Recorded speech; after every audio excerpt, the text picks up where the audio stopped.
everyone. Welcome to Influencer Africa. This is the forum exploring all things influencer marketing in Africa and beyond. Thank you so much for being here. I know some of you are still joining in on the webinar. We're excited to have you here today. We have a lot of exciting information. We're going to be sharing a lot of exciting guests.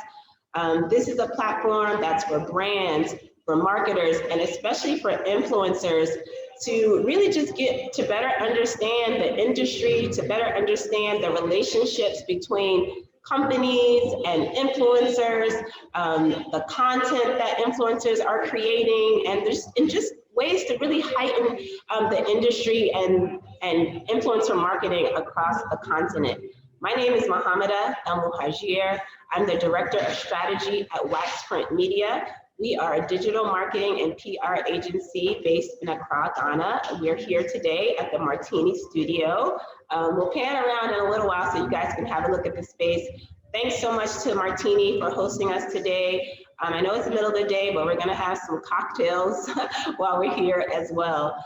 My background in entertainment marketing and influencer marketing goes back to the beginning of my career. One of my first jobs in the industry was working at the William Morris Agency, which is one of the most prestigious talent agencies in the world. I think now they've merged with another agency, Endeavor, and it's William Morris Endeavor, something like that. But when I started in the industry, I was an assistant for agents, talent agents that represented film stars, TV stars, literary authors, and music artists as well. So working with those agents, I learned the art of the negotiation on behalf of the entertainer, right? How to, decide on what amount of money an artist is going to get based on how his sales were going or something like that. What kind of deals celebrities could get when they had a movie coming out or a TV show or something like that. So I really began to understand negotiation when I worked at the agency. And then I moved over to the brand side, where I worked at Nike Entertainment, where I ran the music division. And I oversaw the relationship between the Nike brand and the music industry and music artists. And I was able to do a lot of really interesting partnerships with artists. I booked artists on our commercials. I booked artists for Nike events. And I did some collaborations with artists like Eminem, Pharrell Williams, Nelly. I worked with Swiss Beats, Alicia Keys, just a wide range of influencers and artists. And from there, I really understood influencer marketing and marketing from the brand side. So that's why I'm really, really excited about this topic today. I think that there's really sky is the limit, right? The sky is the limit. And when we talk about influencers, right? You think about what does that mean? Influencers are people who can impact or affect behavior of others. When you think about that, that's really powerful. Like, here's a person who, based on what they see, what they like, what they do, can have an impact on others. And that impact and that behavior really usually causes an action. From a company, you want that action to be a purchase, but that action could also be a donation. That action could also be adoption. That action could also be a change in perception. So influencers, it's a powerful role, and it's not always entertainment. Today we're going to talk a lot about influencers as entertainers, but pretty much all entertainers are influencers, but not all influencers are entertainers. Influencers can be in any industry. There are doctors who are influencers in their industry. They recently worked on a project, and we needed to get entrepreneurs who are influencers. And another project, we needed to find a business leader who was an influencer in the business world. But I think influencer marketing is really, really one of the most impactful forms of marketing that there is. I'm not sure the exact science behind it, but you know, there's number to the number of times you hear a radio ad before you actually take action, or the number of times that you see a TV ad run before you take action and you go and buy the product. But with influencers, it could literally be one post. It could be one video that, as they say, breaks the internet, right? Just recently, a couple of weeks ago, Nicki Minaj was promoting her new mixtape. She posted a picture of herself wearing Crocs. And I think that the Crocs website shut down because so many people were going to the website trying to buy the Crocs. There's no TV commercial, billboard, or radio that could have that kind of effects on a business. And that's really the power of influencers. And that's what we're going to be talking about here today. And we're here in Accra. We're here in Accra, Ghana. And we're really highlighting influencers on the continent. And they have an interesting role because you know, it's not just selling products. I mean, we saw recently that with social impact, you know, influencers are being involved in social platforms. We saw recently in Nigeria with InSARS, right now in Ghana with Fix Ghana, that influencers are playing a role in being involved in things to have social change. And that's really, really important and very powerful as well. And even changing the narrative of Africa. We saw with Ghana's year of return how influential influencers were with, you know, making traveling to Africa and Ghana look hip and sexy, and we're just starting, and that's really the power of influencers. So before we jump right in, we've got like so many amazing speakers and guests today. I really want to call over one of my colleagues. We do pretty much at WaxPrint Media, we have probably about, I would say 50 to 60% of the projects that we work on now involve influencers. And we often have a lot of challenges. So influencers, I hope you guys are all taking notes because there are things you don't want to do that are probably limiting your business. You know, there are things that your manager probably needs to take note of to not ruin your business, right? So my colleague Rita is going to come over and just talk about some of the projects that we work on here at WaxPrint Media, and then just some of the issues that we've had with influencers before we bring on our first guest. We're going to do a one-on-one talk with Manifest. We're going to have some panel discussions. One of the areas that I'm most excited about today is that when influencer marketing meets tech, because I'm sure that I'm going to learn a lot, and I'm looking forward to adopting some new tools to help out in influencer marketing. So, are you guys ready? We're Influencer Africa today, the forum exploring all things influencer marketing in Africa, and we're broadcasting live today from the Martini Studio here in Accra, Ghana. Yeah, so we're glad to have you guys. We'll have some time for Q&A. I'm sure there'll be a lot of questions today, and we're hoping that we have a lot of experts on the session that will be able to answer your questions. Rita, yeah.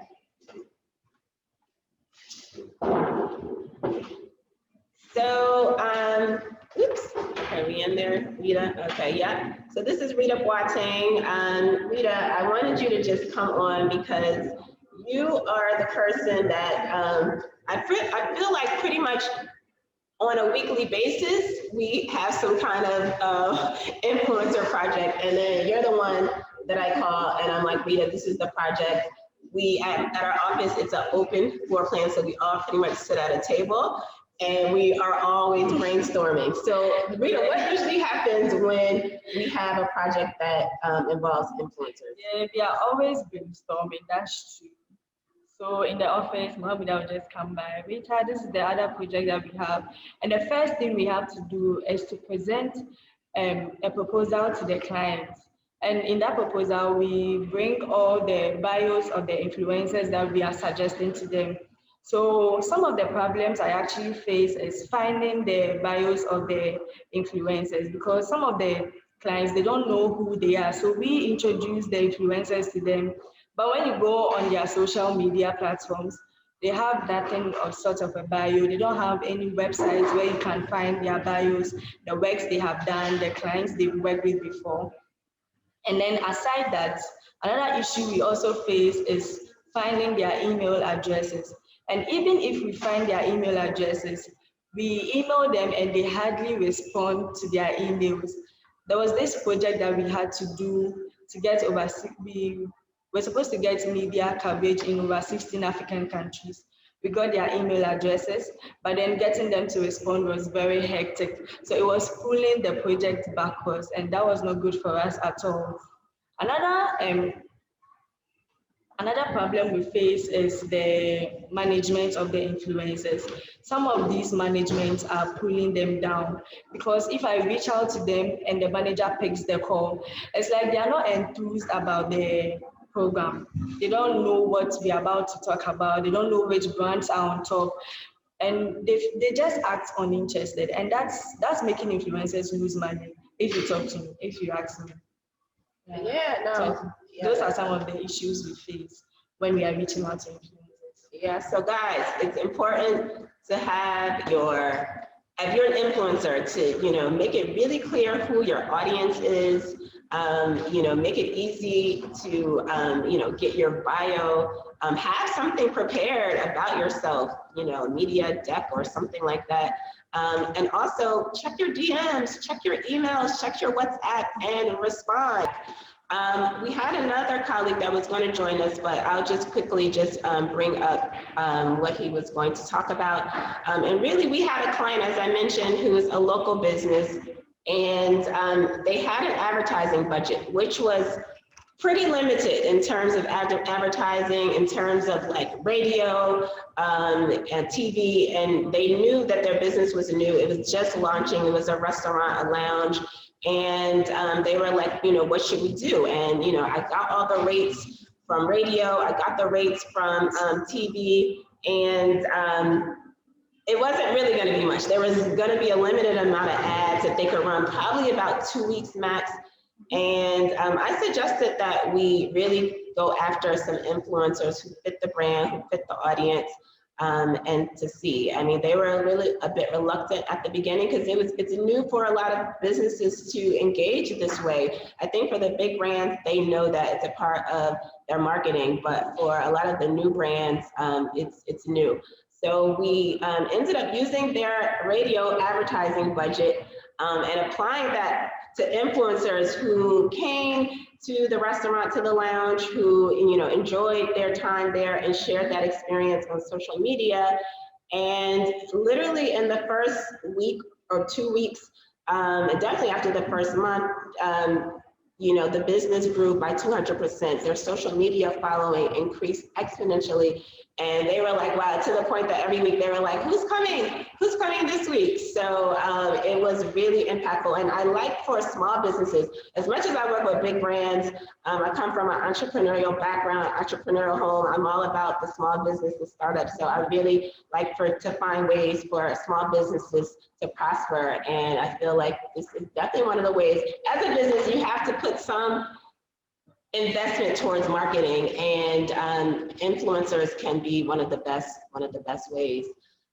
So we're going to move right in. I see Manifest on deck.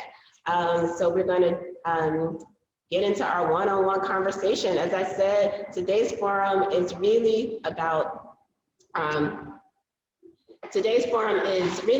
brands. It's for marketers, it's for business owners and influencers to, have a better understanding of the landscape and where we're going with this thing. I think even influencer marketing was growing, but through the pandemic and everybody was forced to be at home, it took it to a whole other level. So we're going to jump right into our influencer talk.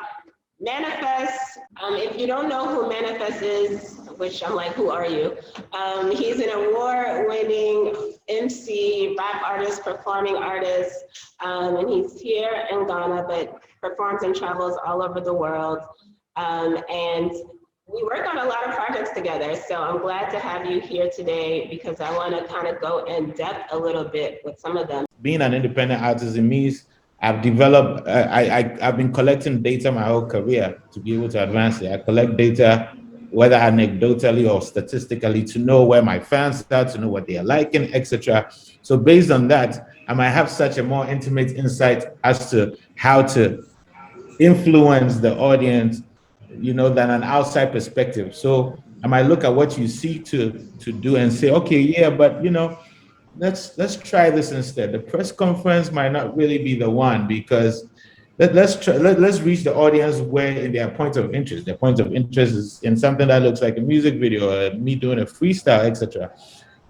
So we definitely always are involved. There's never hands off. I mean, which in effect means that you are acting like an agency, and you have to embrace that part of it because when the thing is successful, it is value for all sides. I know for sure other brands are always observing, saying, look at this thing that's going on, and I mean, the funny thing is people have proposed, other brands have proposed things to me to do that is clearly them trying to replicate what I've done with us. So definitely having an involvement in terms of the creative and sort of the ideas is always integral. It's at the core of how we try to operate.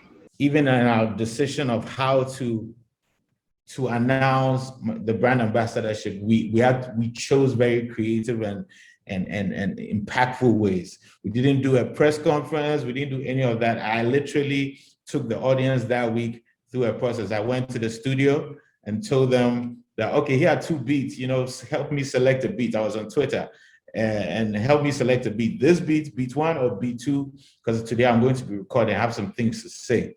And basically beat two was trending on Twitter that day. Audience chose B2. So I decided to do B2 and talk some things. And at the end, use it to announce the fact that I was the new APSA brand ambassador. And that was dope. So even prior to the pandemic in February, or just prior to the pandemic, we had started already using creative ways to I guess, use to communicate with the brand ambassadorship. And so we were already in that mode. And there was we had outlined stuff we wanted to do, but now we had to pivot and do stuff that was more digital. A lot of the stuff that had to do with content creation had to be more digital and couldn't involve me going into places as some of the ideas involved. But we were able to pivot and just come up with some of these ideas that were whether it was the B2 challenge that was very successful. We did a simple and easy ad with APSA that was also very impactful, because I generally, my career, I'm one of these artists who social media is responsible for my career. I can confidently say that without social media I would have no career, So when it comes to a time like the pandemic, where then everybody there can be a lot of activations physically, and it has to be the digital space. I think I was a bit more well equipped to engage in that that arena. Yeah, that's great. That's great. And another of your brand partnerships that I've seen has seemed to be really successful has been the Martell partnership. And I want to say that we talked about some of the challenges of influencer marketing. And one of them is that in Ghana, the Food and Drug Administration has, put limits on artists, representing alcoholic beverages. So, which is kind of very impactful for artists because that's one of the ways that they could, make income from, some of these brand partnerships. But it looks like you guys have done some really interesting things and really changed from brand ambassador kind of in terms of advertising to more experiences. So I want to find out how that Martell partnership, has grown and, and what the creative ways that you guys have been able to partner in light of, you know, Ghana's FDA rules. Yeah, I do think uh, one credit to Martell is I think they're kind of progressive in understanding kind of the cutting edge of what it looks like to advertise or market in this current climate, you know, in the world. Like what is interesting is no longer the Guinness type of advert. I don't mean to mention brands, but I have to. Like back in the day when I was young, somebody would be holding a drink and they would be drinking it and all that kind of stuff. We moved past that. It's about experiences, brand affinity, and other things that's not directly get this drink. So in because they have, I think they understand, you know, what the experiences and stuff, experience-based activations and all that stuff, taste of matter, all of that. It's been easy to navigate that because the core of our engagement is not about selling a drink. It's about events and experiences and other things that gives a brand affinity to then enhance whatever sales or marketing they want. So I think it's clever, and I think he also understands what the new world we are in is about. You understand? I mean, you know, this is the same way in which somebody might do a TikTok, right? It's got nothing to do with the song. It might be the person doing a skit or they are doing a funny dance. But when that goes viral, the song that is done to has such benefit, what do you call it, experiences such a benefit from that. And so understanding that connection is more important than, yo, here's my new song, enjoy it. Or here's the product, drink it. No, there's more layers and depth to, I guess, what is possible. And, you know, I think we might tell the Taste of Sun, for instance, this past Christmas was very successful because it was a unique experience that takes you into all sorts of other things. But and even people who can be here from a distance, what they see on social media, they're like, oh, this looks intriguing. This is interesting. So that has also been successful because of that. But finally, also because I think it is not one-off, there's a consistency. I do Martell Taste of Sound, and then Martell was part of Manifestivity. So then it's like you are getting to see more than once. It's not a touch and go. And I think that has been important in both, let's say, Upside and Martell for me. Yeah. Yeah, okay. Well, I know that you have something coming up. You did what people consider like the party of the decade with Martell, with the home by Martell. That was And I'm amazing. sure they converted a lot of people into cognac drinkers from that event. And I know something you have coming up next very soon with Martell. Do you want to talk about that? Well, I don't know if they've given the green light to talk about it, but we have another exciting event coming in June. And like you said, I mean, based on just the reputation of the last ones we've done, which have been so talked about, like the word of mouth, the results of those events have been amazing in terms of what people say word of mouth. Like everywhere I go in town, I hear, oh, Home by Martell, that was the most incredible party. That was the most, people have such incredible memories. So I think this one next month is also meant to bring have its own special something. It's not a replication of something that has been done before, but it has its own special something. And for me, the great thing is that it coincides with me during an album rollout, so I can also bring something new and fresh to it that will add more value to it. But yeah, I mean, it hasn't been announced by them yet, so I don't know if I can announce the date, but it's in June for sure. Okay. Thank you so much. This has been a great conversation. I think you have added something, just some of your insights into how you approach these partnerships, because I feel like sometimes artists think that when somebody's offering them something, they just have to take it and they don't have a lot of input. So I think, you know, you have shown that, you know, you can approach it from your own perspective and really stay true to your brand. And I think, you know, just continue to do that because other people are watching. And as you said, they can replicate this model. So Manifest, thank you so much for joining us today, for holding down the court during our technical difficulties. And we'll see you. That's the good thing about being the rapper part of being a musician is freestyling is like part of our nature. Well, So I that guess, came in handy today. yeah, it Thank came you in so much, handy. Manifest, and Thank we'll be you. looking to see you at the next Martell event, which I'm sure it's going to be amazing, like the others have been. Wonderful. Thank you to everybody. Bless up. Heading over to the brand side, we are about to launch into our first panel. This is the brand panel. And this is something that's really important for this conversation because, you know, brands are the ones really at the helm of changing the way these relationships are going with influencers. A lot of their marketing departments, you know, and what they're looking to do in terms of marketing are heavily reliant on influencers. So we are looking forward to hearing from the panel. I'm taking notes. I got my notepad out as well. I'm going to hand over the Influencer Africa platform to our moderator, Bidemi Akande. So Bidemi, please take it away. And I got my notepad ready to take. All right, thank you so much for that. Hi, everyone. Thank you so much for joining this panel. I'm so excited to learn from every single one of you. Before we start, my name is Bidemi Zakaria Kunde. I'm the founder and CEO of LSF PR, which is based in Lagos. And then before we dig in fully, I would like all the panelists to please introduce themselves. So we'll start with Bukola.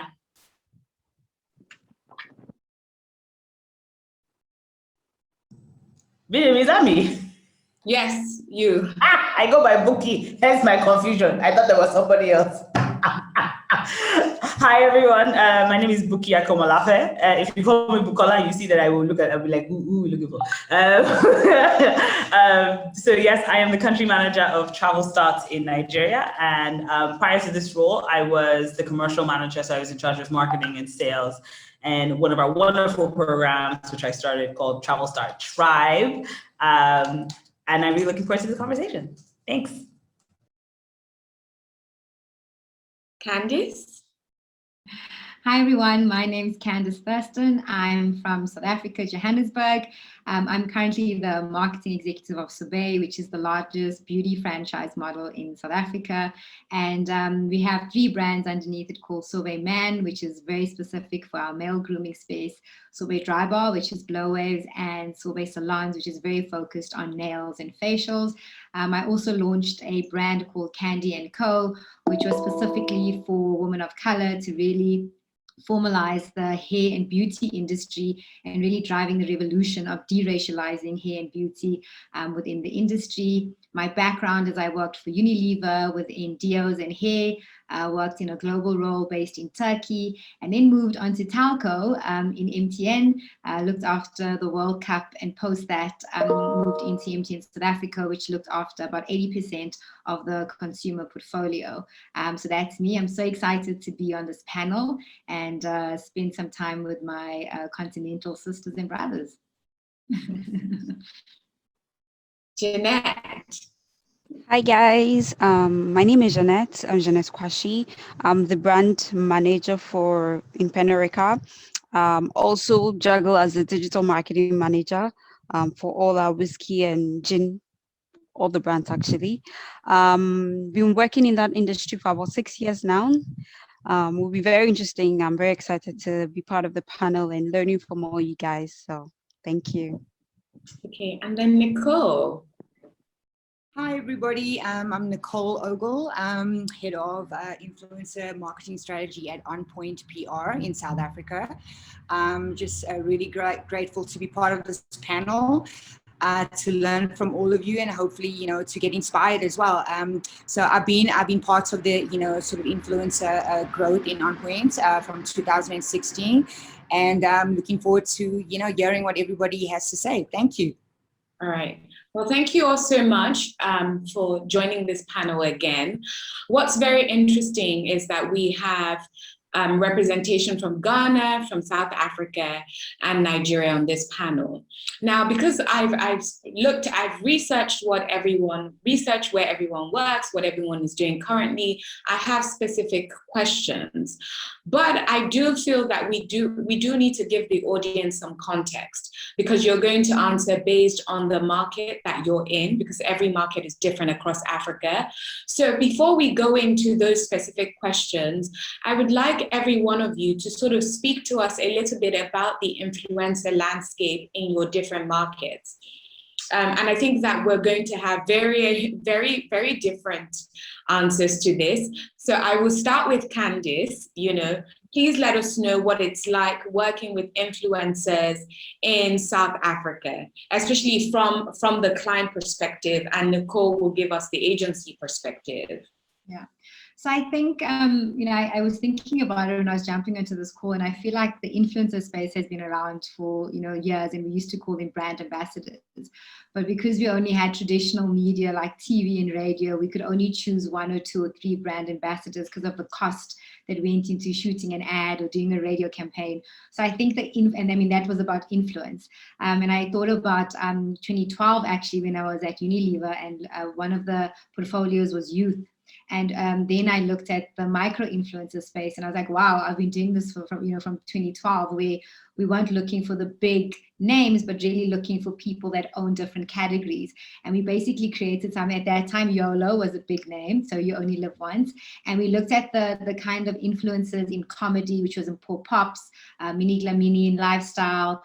We looked at sport, we looked at music, and that was like our first influencer space. And the only difference then to now is really we've got this massive, amazing platform of digital platforms, which is Instagram and TikTok and Twitter and Facebook, and we can actually measure the influencers' influence, actually. So I think the biggest difference when I look at just in the influencer space right now is that we have more access to people that understand how they can create content and influence different markets, and it's really broken down into your macros, your micros, and then your people that have possibly more influencers that have less followers. So I'd say the biggest, I built Candy & Co on influencers. I went from a big marketing budget in MTN, then started in the entrepreneurial space. You can make 1,000 Rand go very far, and you always claim kind of poverty, and trade exchanges were big because you're braiding and weaving and doing hair. So that was really the difference, in that we've got such a wider pool of influencers. And I would even say in the last 2 years, the influencer space has exploded from a micro perspective. So, with our brands, I've moved on from big, macro, well-known individuals to people that are producing amazing content. So video content, before and afters, I'm in the beauty space. So it's all about the face beat and, new hairstyles, etc. So I think the beautiful part about it, in the influencer space, and I'll take it back to small business, is it's such a blessing to live in this time where small businesses can build through influencers and through our digital platforms. I think specifically for South Africa is that we're really building communities within the different environments. So you will have mommies that are like, okay, I don't really understand Instagram, but I want to tell my story. So it's very much storytelling, in where people are not looking to be famous, but they're really sharing their testimonials on like products and experiences in different places. And that's really, we're looking at doing about partnerships with about 100 to 150 influencers who love the brand and really want to be part of it. And then I think from a measurement perspective, we've actually got such amazing tools to showcase whether the different influencers are working for the brand. Yeah. And Nicole, so my question to you, because Candice is giving us an overview of what it's like. So from an agency perspective, do you find that the landscape is, because you work with a diverse range of clients, so from alcoholic beverages to FMCGs that are doing like home care, skincare, that sort of, I read your profile. Do you find that you do have a large influencer pool to be able to work with a diverse range of people, as opposed to your sort of like, you're using this person for an alcoholic brand. When it comes to skincare, you're sort of going back to the same group of people. Do you find that in South Africa, you do have a diverse range? of or a pool of influencers to work with across different brands and products and services? Let me put my mic on. Sorry, let me put my mic on. So I think, we have a diverse pool of influencers to work with, but I think what's really important when looking at, the brands that we're working with is to understand, who are we trying to influence? And I think that's, really critical part of understanding then which influencer is going to be right for your particular brand that you're trying to influence, or your audience you're trying to influence. And then from there, I think it's important to dig even deeper and go into who the influencer's audience is, because, if you choose an influencer, that, exudes luxury, but their following, is not the type of people that are able to afford that kind of luxury, then you've actually got kind of a mismatch. So, we have, like Candace says, we do have the tools and the data, to now get into those kind of, metrics and data analysis on exactly who we trying to, this pool of influencers we're trying to put together in order to match the particular brand that's going to, curate the right content for your brand. Thank you for that, Nicole. Now, Jeanette, my next question to you is in Ghana. It's similar to what I just asked Nicole as well. Do you find that your landscape is because I know there are many similarities with Nigeria. Do you find that you have a diverse group of influencers to work with, or you always sort of have to use the same group of influencers? No, not at all. We cannot afford to use the same group of influencers because the brands are very different. The brand image is very different. So what we go for, we have a tool that is able to, we use to measure the brand ambassador or the brand influencer that we want to work with. We first need to find the image of the brand. What does he stand for? Who is he? What are his experiences? What type of music does he perform or does he produce? We have some mainstream musicians. We have more premium musicians, or we have people who are more into luxury brands. We have people who are more into mainstream brands. Sorry, can you hear me? Yes, we can. We can. Okay, so the most important thing is for us to first understand who the influencer is. So for instance, we have Manifest, who is influencing for Mattel. It wasn't an easy decision at all, because when you look at the landscape of influencers and musicians in Ghana, you see that most of them are tailored towards the mainstream. But nonetheless, we need to be very careful of who we select as our influencer, because the main reason why we are using the influencer is to have access to his audience. We believe that his audience are the people that we are trying to connect with. So whether we like it or not, if we don't find, then we don't go into the influencer marketing side of marketing. We stick to probably doing digital marketing campaigns and stuff. But it's essential for us to find, although very, very small in Ghana, especially when you're talking about luxury brands, we still need to find the right influencer for the right brand in order to benefit or see some kind of brand awareness for our campaign or meet our objectives. So yes, we have the same problem as you, but that shouldn't stop us from making sure that we find the right influencer for the right campaign or project. Okay, moving on to Buki now. I would just like you to please just share a little bit about that landscape in Nigeria as well, and if you're able to find a balance when you're working on different campaigns, because you've done entertainment, you've worked in an agency, and you're now sort of within a company as well. So how is that what is that landscape like?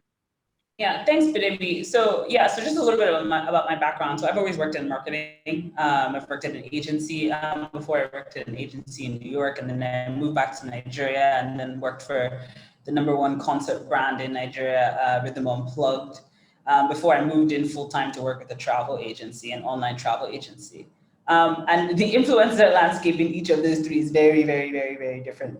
I think when you're looking at something like entertainment and music, you have, at least for Nigeria, you have such a broad spectrum of artists that you can use. Now, of course, everyone wants the top 4 or 5. So your Wizkid, your Burna, your Davido, your Tiwa Savage, and you just sort of see them continue to recycle those top 4, top 5, and then you sort of have the medium tier. So when we were working on the content brand, it was a bit easier because these artists were going to perform, and of course they want their fans to be at the shows, right? So it was almost the benefit of them promoting this concept was only to their benefit because of course you continue to expand your customer base. Moving into the landscape of working at an online travel agency is completely different. So where in entertainment I found that we sort of had the big 4 or 5, right? In travel, you still have that landscape, but I would then say I would probably expand it to like 10.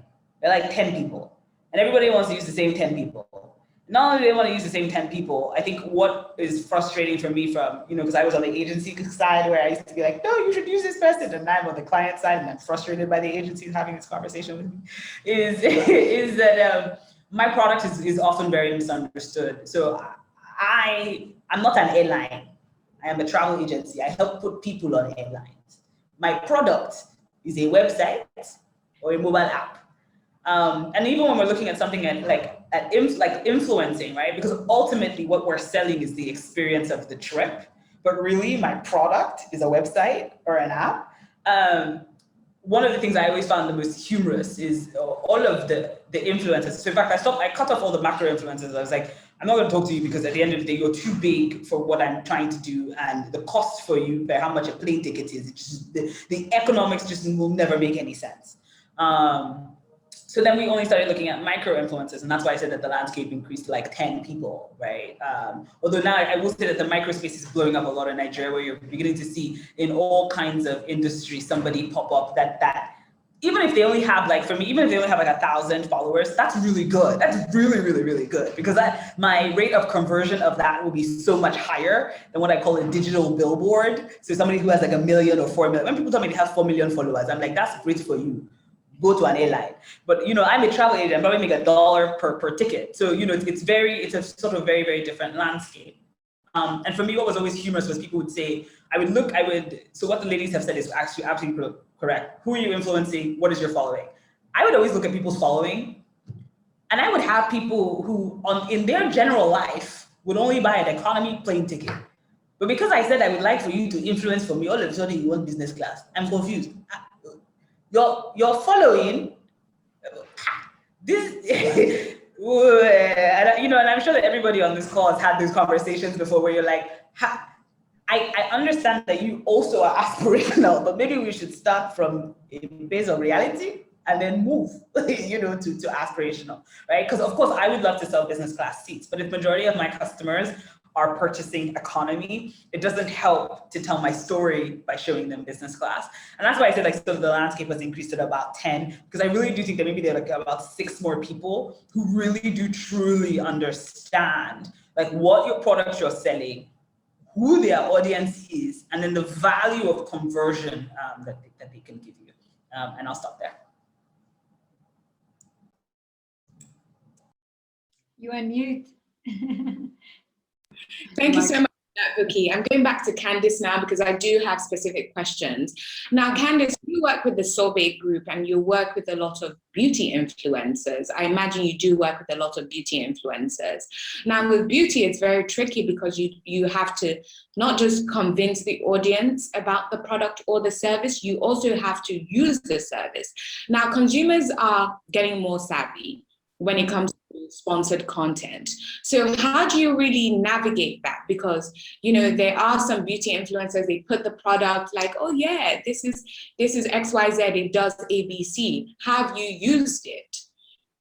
Is it working? Products take time to work. You can't just post a product. It's like, do we follow you on this journey? So how do you navigate that? How do you sort of pick the right influencers that are going to land your message and sort of deliver on the objectives you really want them to deliver? So I think beauty is such a wide category. I think it's very dependent on what categories you're working on. So if I think of nails, a before and after and beautiful nail art will do the trick. And it's all about the image that you post and people are like, oh my gosh, that's beautiful, we want it. When it comes to hair, I think also a little bit of an easier category when it comes to styling. But obviously, if you're talking about hair growth and hair health, that's generally a journey that you need to show with your kind of influencer. The trickiest would probably, and same for male grooming, which is, a cut before and after. I would say the trickiest area, which is, our core for the Sorbet salon space, is skin. Because skin does take time to kind of show the benefits of it. But, with our brands and how we drive the business it's never about, launching a brand that doesn't have, some sort of credibility in the market. So we work with professional skin brands, so your Dermalogicals, the Environs, etc. So that generally we find that video content works very well, because you're actually showing people the journey of the the cleansing, the moisturizing, the mask, and you generally see the before and after of your skin.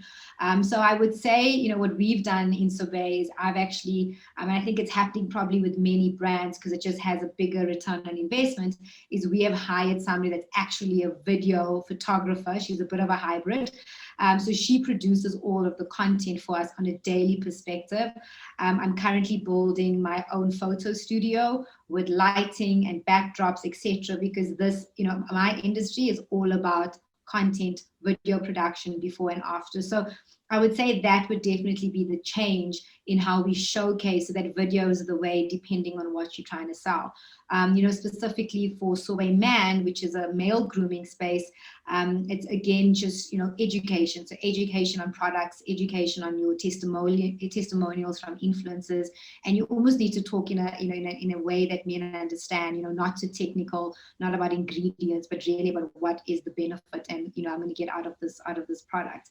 I would say the gap in the market, and for example, we were looking for getting influencers that will be on a 3 to 6 month skin journey, is I do think that if you want to play in the micro field, you need to kind of craft a category you want to play in. So am I a skin person? Am I a hair person? Specifically in beauty, because I go to pages and I'll see a little bit of skin, a little bit of hair, a little bit of nails. I'm like, okay, so why is your follower there? Is she just there? And I know we use lifestyle quite broadly when it comes to the beauty and hair space, but I think lifestyle is probably in travel and alcohol. But I mean, the ladies can give you more insight there, and even telco is where I worked. But I think specifically in beauty, you need to craft what the category is that you want to be famous for, because then your followers will be following you and believing the kind of information that you're putting forward. So I think that would possibly, within the beauty space, our key thing is it's all about the video content and testimonials of products, and then going through the journey with your micro influencers. All right, thank you so much for that. Nicole, so my question to you is, you work on the agency side. And because I run an agency, I know that sometimes it's very difficult to get budgets approved. Right? So what sort of metrics, what sort of questions, what are clients looking for now? What do they want? Because you have, you still have those brands who want the big followers, they want the big numbers, but you're trying to push and tell them that, look, it's not really about the big numbers anymore. It's about the content that's being created. It's about how they're creating this content, but they would rather be associated with a celebrity. They want those big likes. So how do you navigate that space? And what sort of tools do you use any tools to research influencers? That's something that we've gotten from an audience member, a question we've gotten from an audience member. But I feel that because you work from that agency, you work within an agency, how do you sort of navigate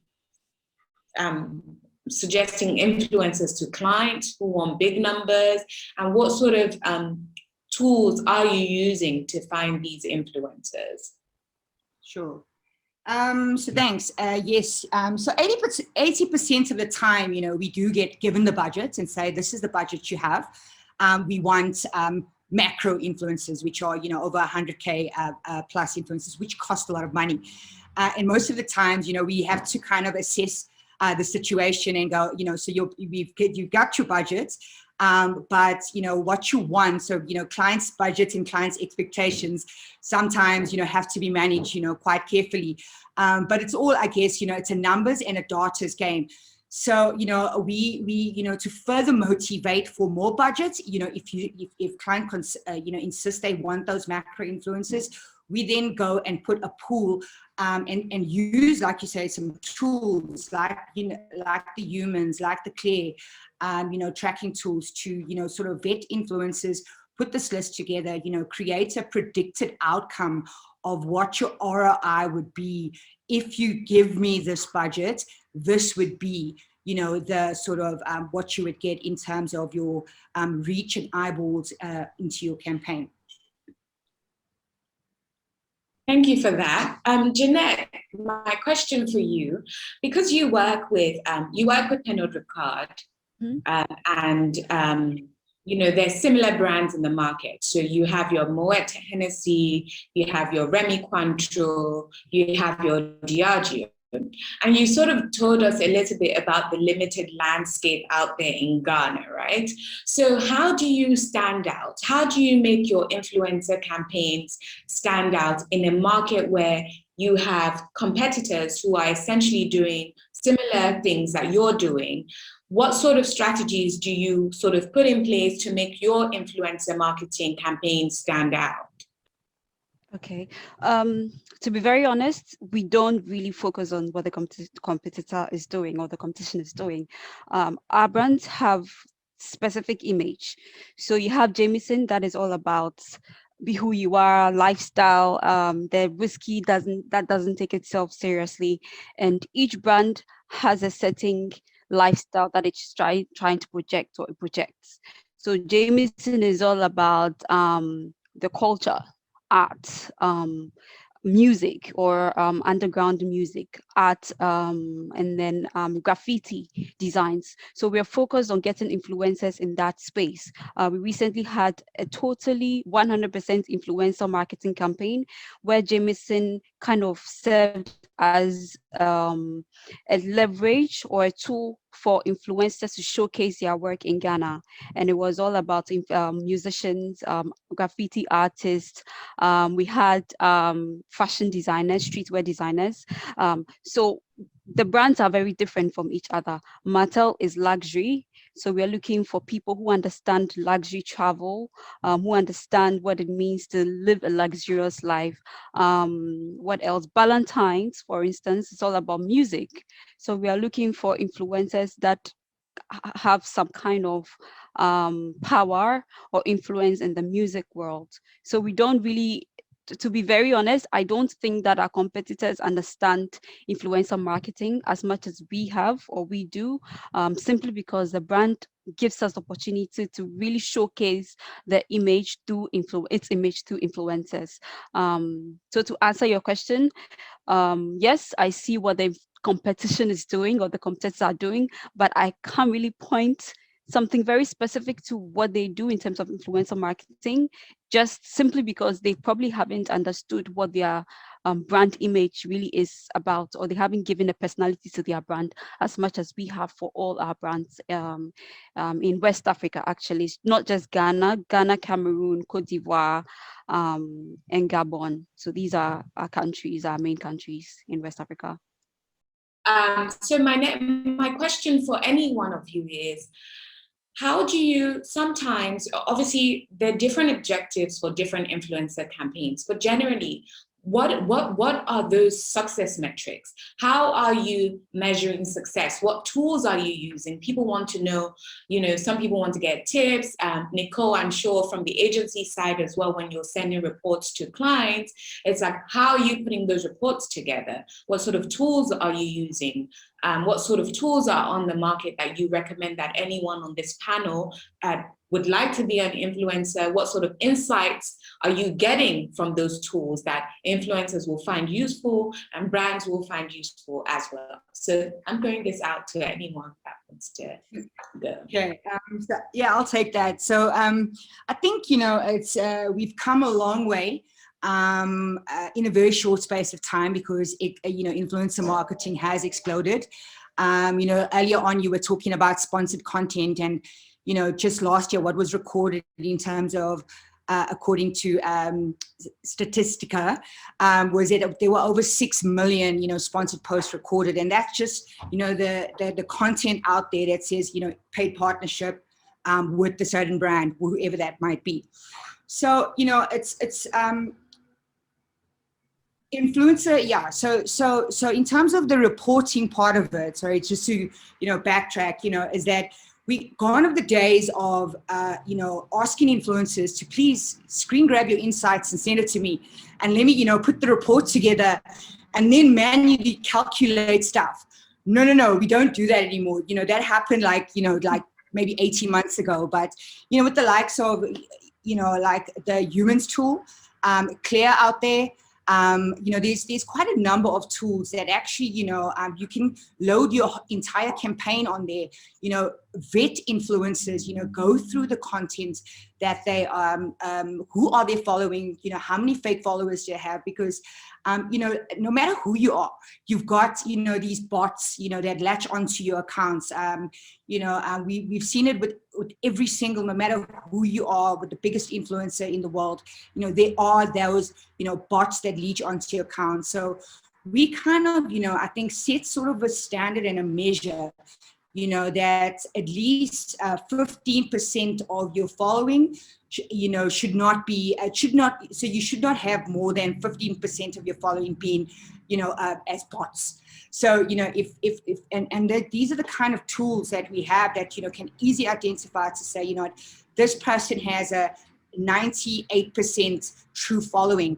Or, on the other hand, this person has a 68% following, 68% influence following, which means that, 38%, of their following is not really a true reflection. They might be fake. And so it's really important that you firstly vet your influencers before loading them onto the campaign.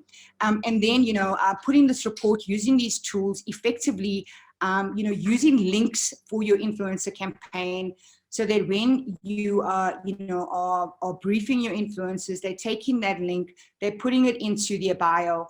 Influencers, the audience want to know where to buy the products. Is there any discount for me clicking on your link, for you being a part of this campaign? I think those are all the things that kind of add value to your campaign, as well as in the global scheme of things, is putting a really great report together for your clients to say that, overall, here's this pool of influencers that we showed you what we are going to get. This was the predicted outcome for this campaign, and this is how we delivered X amount above of what we kind of, ultimately that's what you want, is that sort of success story when it comes to your campaigns. But it's really important that, we are now at that place in the influencer marketing where you can actually track, record, hold not just the, you can hold the influencer accountable, for some of those metrics as well. We set targets with them, looking at what is their organic reach. And of course, the organic reach is never going to compare, to their sponsored post. So there is going to be a drop-off rate to that. But consumers are still, engaging in that sponsored content. And so, we set those metrics for our influencers, overall campaign, and, hold them accountable. If they don't meet those standards, we then ask for an extra post here and there, but we negotiate. But ultimately, I think with influencer marketing, it's still so new. Yes, Candace mentioned earlier that it's been going on from the end of time.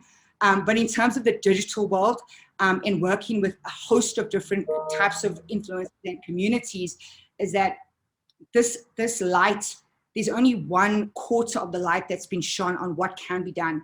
And there's currently this entire dark space of 3/4 of the world that, what is possible and what could be done, in getting sort of, proper return on investment for your clients. And ultimately, is to get those conversions and ultimately to get those sales, for your products and services out there. Okay, thank you so much for that. I do want us to take some questions from the audience because we have just a few minutes left. So we have a question from Essie, which says, how can we convince brands to work with micro-influencers? There are several examples in West Africa of micro-influencers who approached brands and were dismissed just to see their creative ideas being stolen by the brand, but led by a different or bigger influencer. So essentially, how can anyone who's an influencer on this call convince brands to work with them? Anyone? I can take this because I find this fascinating. This is not to be rude, but this is basically to say, when people say brands, like, if you have 10 followers, don't talk to Coca-Cola, right? It's difficult. You have 10 followers, like where does the conversation start from, right? It's not fair on you, and it's not fair on the poor marketing manager who has to take the call. I say this from prior experience, like I almost cry because there are days where you want to be very kind, but you're like, where do you start the conversation from, please? I would say that there are lots of different brands. So one of the beautiful things about working on the continent is that our SME population is just growing. It's exploding. There's so many businesses and so many cool businesses out there that instead of, one of my advice to people who want to help a business grow, because that's what influencing is, you're basically saying, I want to use my personality, my equity to help you grow your business, right? So first off, if you agree to that sentence, go and look for cute brands or small SMEs that are around that actually genuinely need the help. I love what Candice talked about. Candice has gone from like big budgets to, be like, how can we squeeze how many more percentage out of this?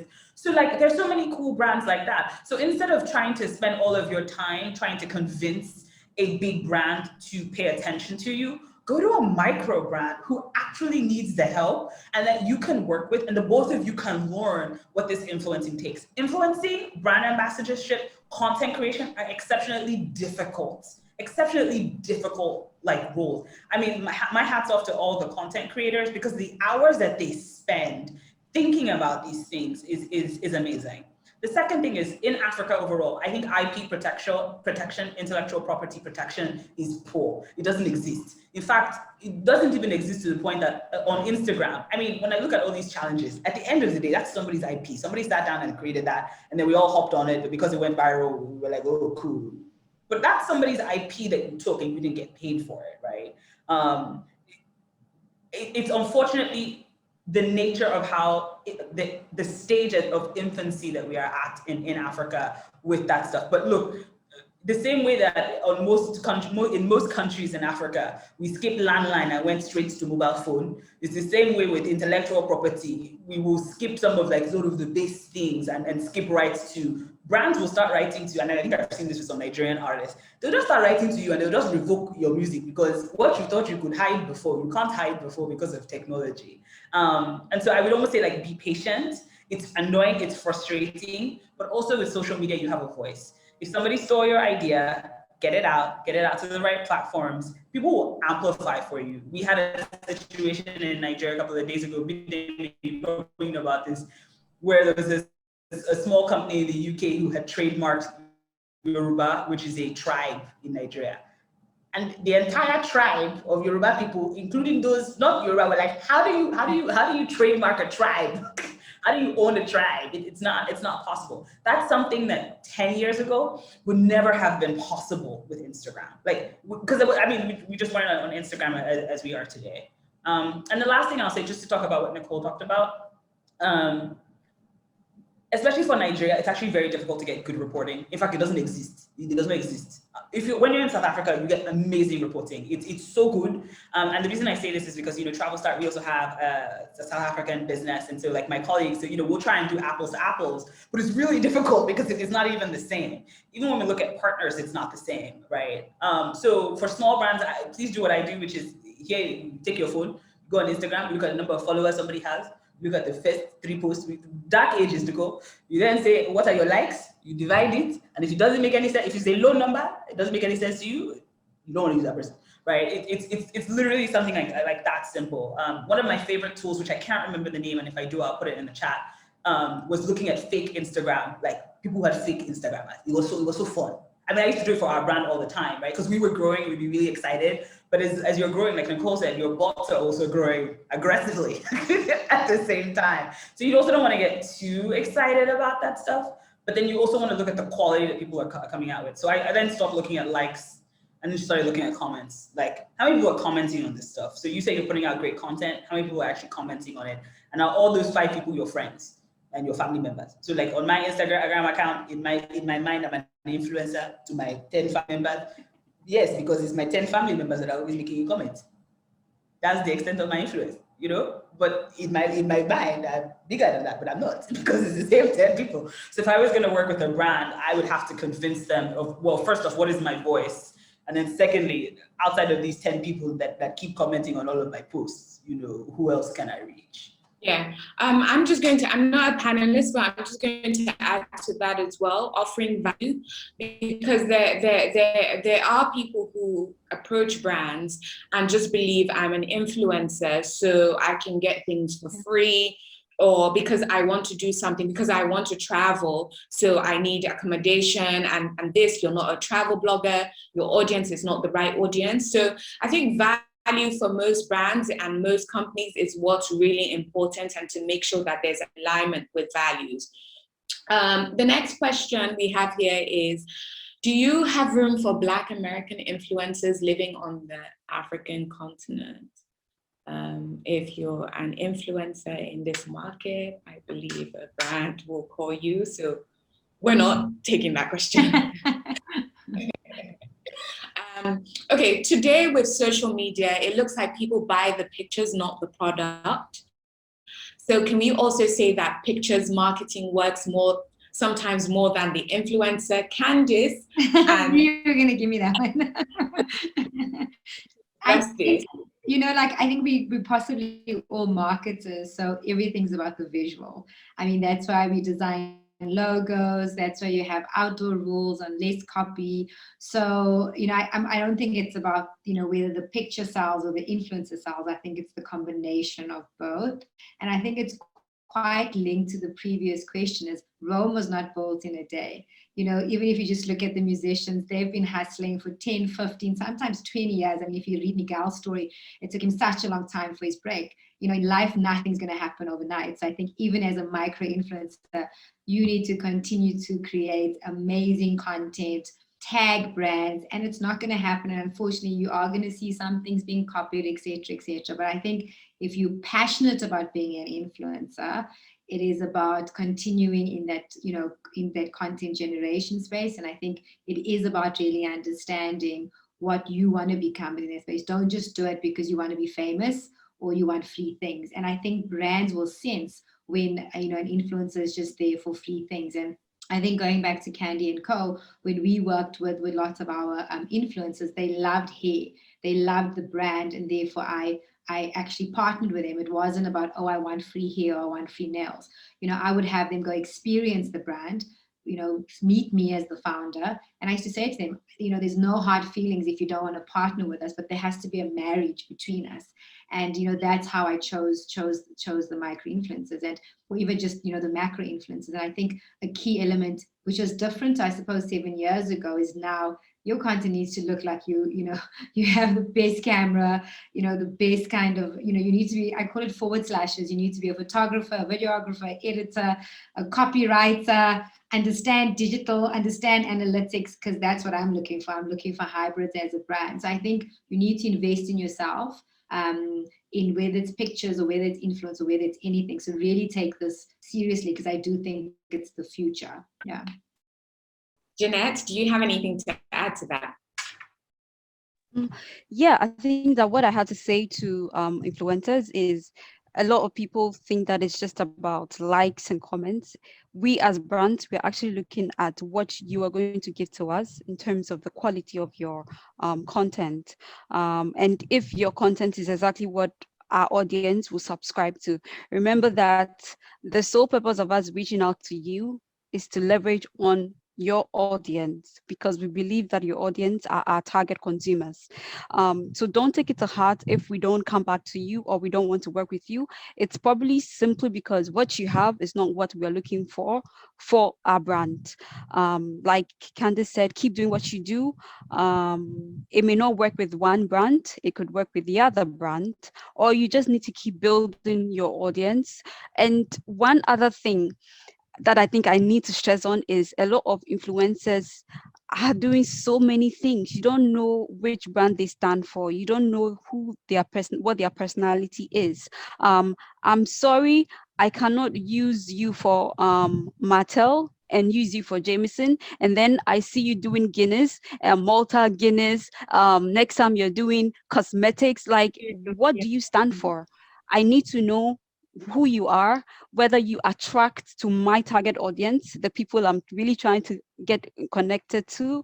And if you continue to become like a brand prostitute, excuse me for using that word, we cannot work with you. We need to know that this is who you are. You're a luxury person, you're a travel person, you're a whiskey person, or you're simply a soda person. You need to have a personality, and then a brand would want to work with you. But if you are doubling so many different brands, I'm sorry, you don't find one single brand coming towards you. All right. Actually echo what Jeanette just said, because I think as two like brand managers, well, I used to be a brand manager.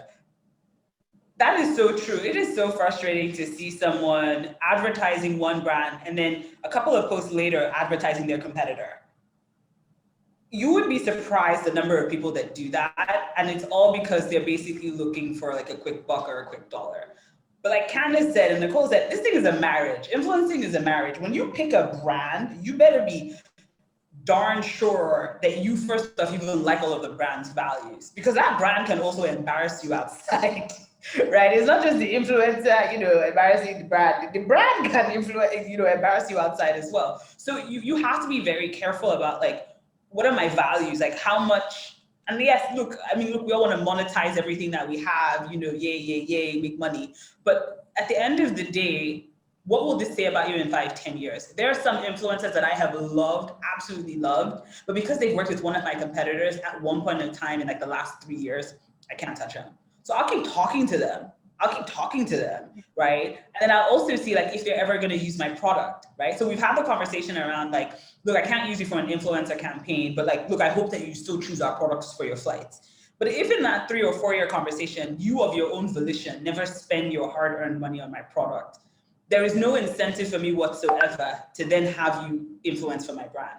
Why? Because you haven't experienced my product. Though you know about my product, and you know that my product, well, I believe that my product is better. In fact, I know that my product is better. And you haven't done all of these things, and there's no conviction in it for me to do that. And as Jeanette said, brand prostitution is real, and I'm just not interested in paying for it. All right, so we have a question for Nicole. So someone is asking if macro influencing and macro and micro influencing, which of them have been more effective in your marketing campaigns? So we definitely have used both and what we try to do is, not just focus on a macro influencer campaign or a micro influencer campaign, but rather have, the pyramid, where you've got the macro, micro, and the advocates. And so therefore you're giving your brand, a complete, influencer mix, where you've got those, those guys that are there for the reach, and for the awareness instantaneously because they've got, the following. And then we've got, our mid-tier sort of micro influencers around 50K following, who for me, I find absolutely are effective. They engage with the content, they're out there, they are proper content creators. And of course, your micro or nano influencers, I should call them, are also there because, I think, Bully said earlier on is, that, whether you have got 1,000 followers and you're getting like 300 likes on those 1,000 followers, that is still effective. And I think, for me, an example is last year, for one of our smaller brands that we work, FMCG brands, our success there, was sort of a 30% growth in the first quarter, and we saw that in the sales. And the only sort of campaign that we had was sort of a micro influencer campaign that involved, students on the ground at Wits University. And we do believe, that is definitely, a room for everybody in the influencer mix. But yes, it is, it's really important on the brand objectives and what they're trying to achieve. Is it the reach? Is it the engagement? What is it that the brand is trying to achieve? But ultimately, I do find the conversions happen when it comes to that mid-tier micro influencer. Okay, one more question. Hope that one more question for you, Nicole. So someone wanted to find out what research tools you use specifically to find influencers. Sure. So a number of ones. I think I mentioned them early. One is humans. We create and we go through their search tools that they have. The others is just organically going through Instagram and influencers. I think Jeanette and Boogie said earlier on, is that it's also kind of really important to look at which brands influencers are working for. And you guys have already brought that point up before. But it also affects the delivery on an influencer's content. So if influencer has 10 campaigns that they're working on, so it's really important, as agencies, we ask the question is how many campaigns you got going on at the moment, because you don't want to get someone that's overcommitted and then they are great starters. And then come midway through your campaign, they're not sending you through the content. And we've had those kind of experiences where the campaigns ended and influencers still owe you content. So yeah, that's, just some building on what Jeanette and Boogie said earlier on. All right, well, thank you all so much for being a part of this panel.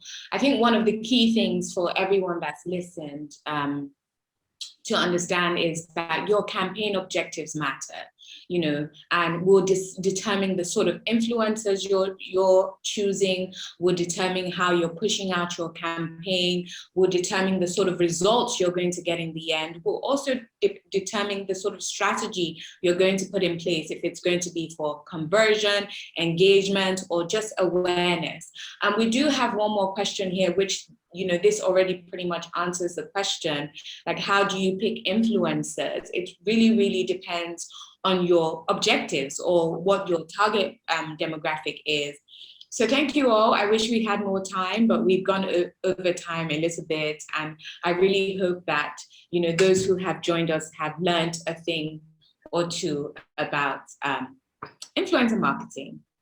Thank you. Thank you. Hey guys. Yeah, Bye. Bye. Cheers. Bye. Thank you very much. Bye-bye.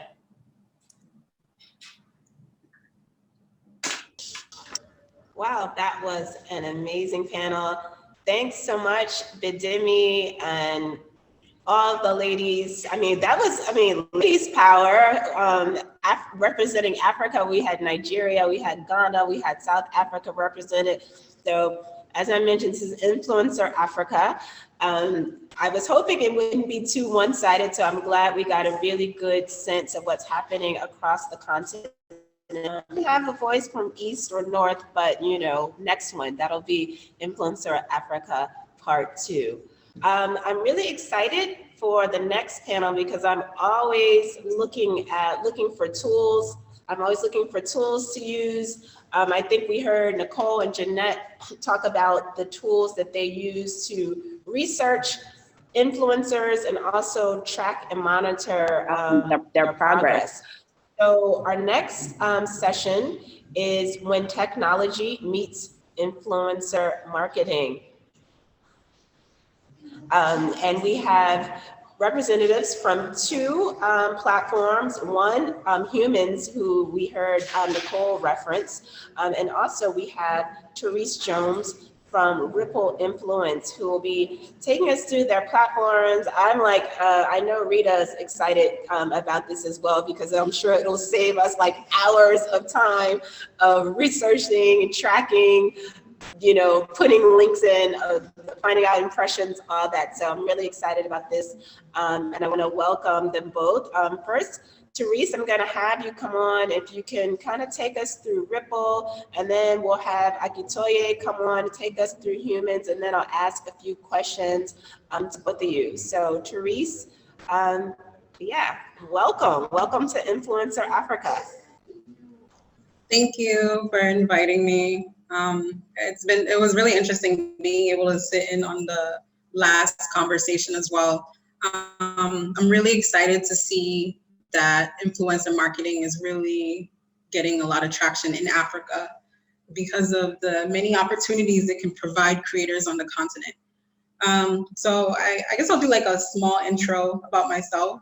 My name is Therese. I moved to Ghana about 3 years ago to start a creative advertising agency called The Brandmeister. And we've been blessed to have worked with a lot of great brands here in Ghana, in Nigeria for the most part for Brandmeister. But during my time like working in Africa, I started to realize that there was a lot of opportunities in influencer marketing that basically I feel like wasn't being done the way that it could. Like it could be done a lot better, especially using tech. And there are many people building beautiful like platforms like Humans. I know there's a number of other ones. I think AI Fluence and Wowzy out in Kenya as well. And I feel like, okay, well, from being on the client side, being on the brand side, what can I, like, what can we bring? And so, yeah, so I'm just gonna do, like, I did a small presentation. It's nothing big, but I just kind of wanted to take you guys through what we're working on Ripple. Ripple uses AI technology basically to match influencers with brands. But what we're doing is we're trying to find the right influencers that deliver the best ROI, as mentioned before in the previous talk that happened. And we are a startup. And right now we're in private beta. We've currently worked with a number of brands that things are going very well. So I'm kind of excited to just share with you a few things that we've been working on. Let me just, right.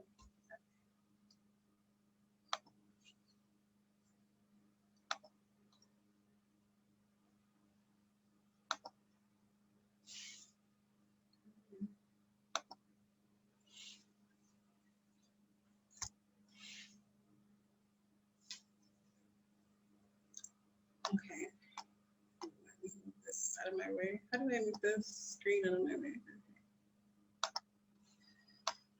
All right, so Ripple influence and the future of influencer marketing.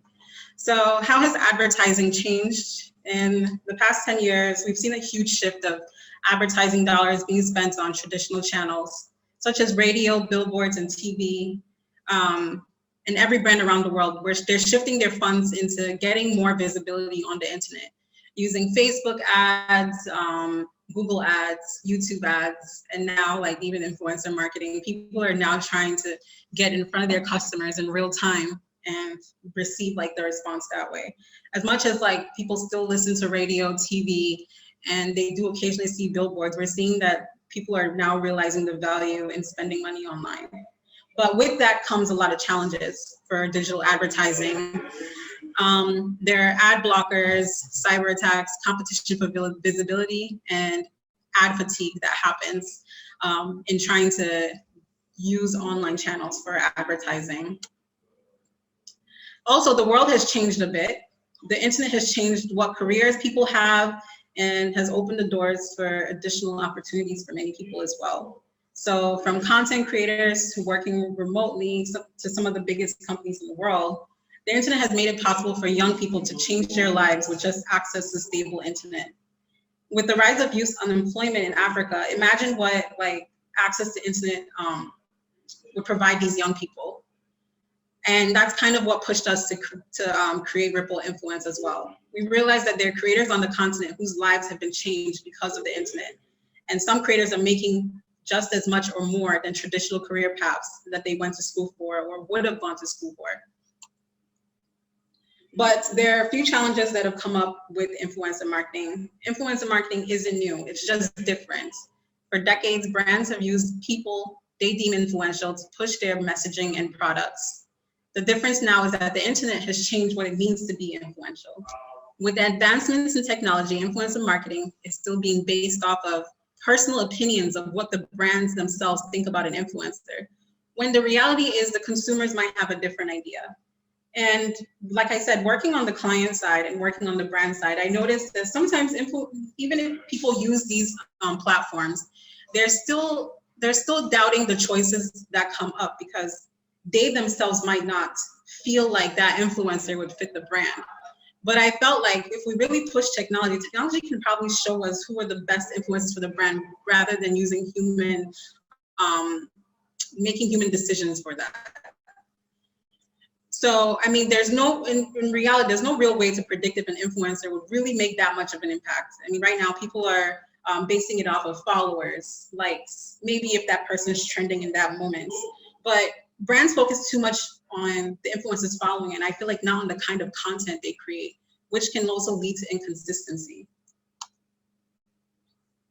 So what can influencer marketing do for your brand? It's the ability to reach new audiences through platforms of happy customers to not only drive brand awareness, but give your product credibility. No matter how effectively you share your brand story, new audiences are more likely to trust a fellow consumer than simply take your word for it. Influencer marketing helps you build genuine relationships, building your brand with consumers and allow them to understand that there's a real authentic relationship between the influencer and the brands themselves. I think one of the previous speakers mentioned that they want to work with influencers that they feel like would actually buy their product. And that things like that is really important because people can now notice a fake endorsement right away, which again can affect your campaign, and the numbers that you might have expected or projected won't end up being what's delivered. So what have we done at Ripple to try to solve some of these problems? Ripple uses AI to find the best content creators on the internet to drive the best ROI for brands and agencies who use them. Ripple Influence also helps creators by helping them create content that makes an impact and trends, which leads to an increase in opportunities. Ripple doesn't just help brands find influencers, but helps them find the right ones that drive sales, visibility, and authenticity. On the right here, I'm going to try to show you a little bit more. So what's your worth? Last year when we launched Ripple, we invited over 200 influencers to our office to basically sign up, not only just sign up for Ripple, but to tell them more about Ripple and to get their feedback on using Ripple. One of the things we did was we came up with a what's your worth calculator. A lot of influencers had told us that sometimes they reach out to brands and they don't know if they're being valued or undervalued. Brands also sometimes do not want to offend influencers and don't know what to charge, what to basically offer them or negotiate with them. We also made sure the calculator basically was able to calculate their worth, allow the influencers to see the top 3 content they've created and did well on their page, and to see the most commented on content on their page.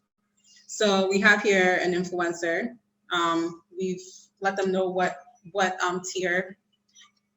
We've also shown them what their engagement is like, how many followers they have, and the average likes that they get on their posts, and the average comments they get as well. We felt like this data was important to influencers because it would help leverage them in their negotiation skills. It also is a benefit to brands as well, because at the end of the day, the brands will be able to see this and understand whether this influencer is right because of their following or because they're actually creating content that will actually resonate with people. This is a small snapshot from the dashboard, which allows brands to be able to see the content that influencers have created, a little bit about them, and again, the worth. So brands that have used Ripple, Malta Guinness, Fanta, Mac, Triller, Coca-Cola, Jameson. Jameson was one of the ones that really pushed us to really build this platform. We had a 1.5 month campaign using about 50 influencers, all from different ranges, to push Jameson Connects, their Bonding Connects event that they do globally. And it was beyond successful.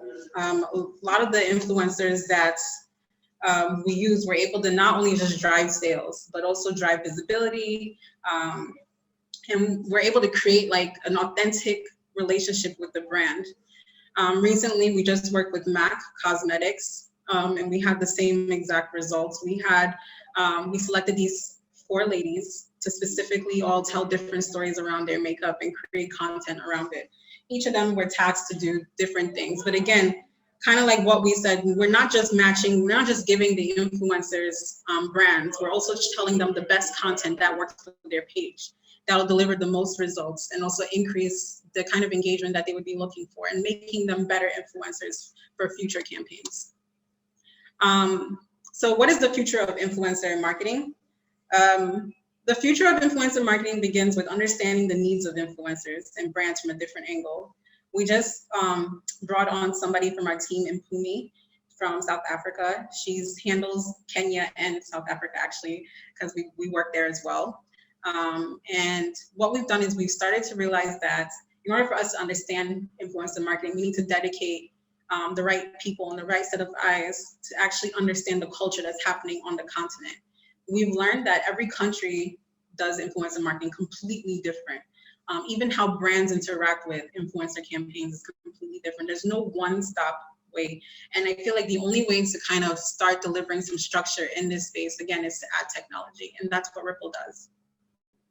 So it begins with everyone on this call, for example, understanding the value of their voice, understanding the power that they have to impact lives. Brands need to understand that influencer marketing is more than just a celebrity endorsing a product or signing brand ambassadors.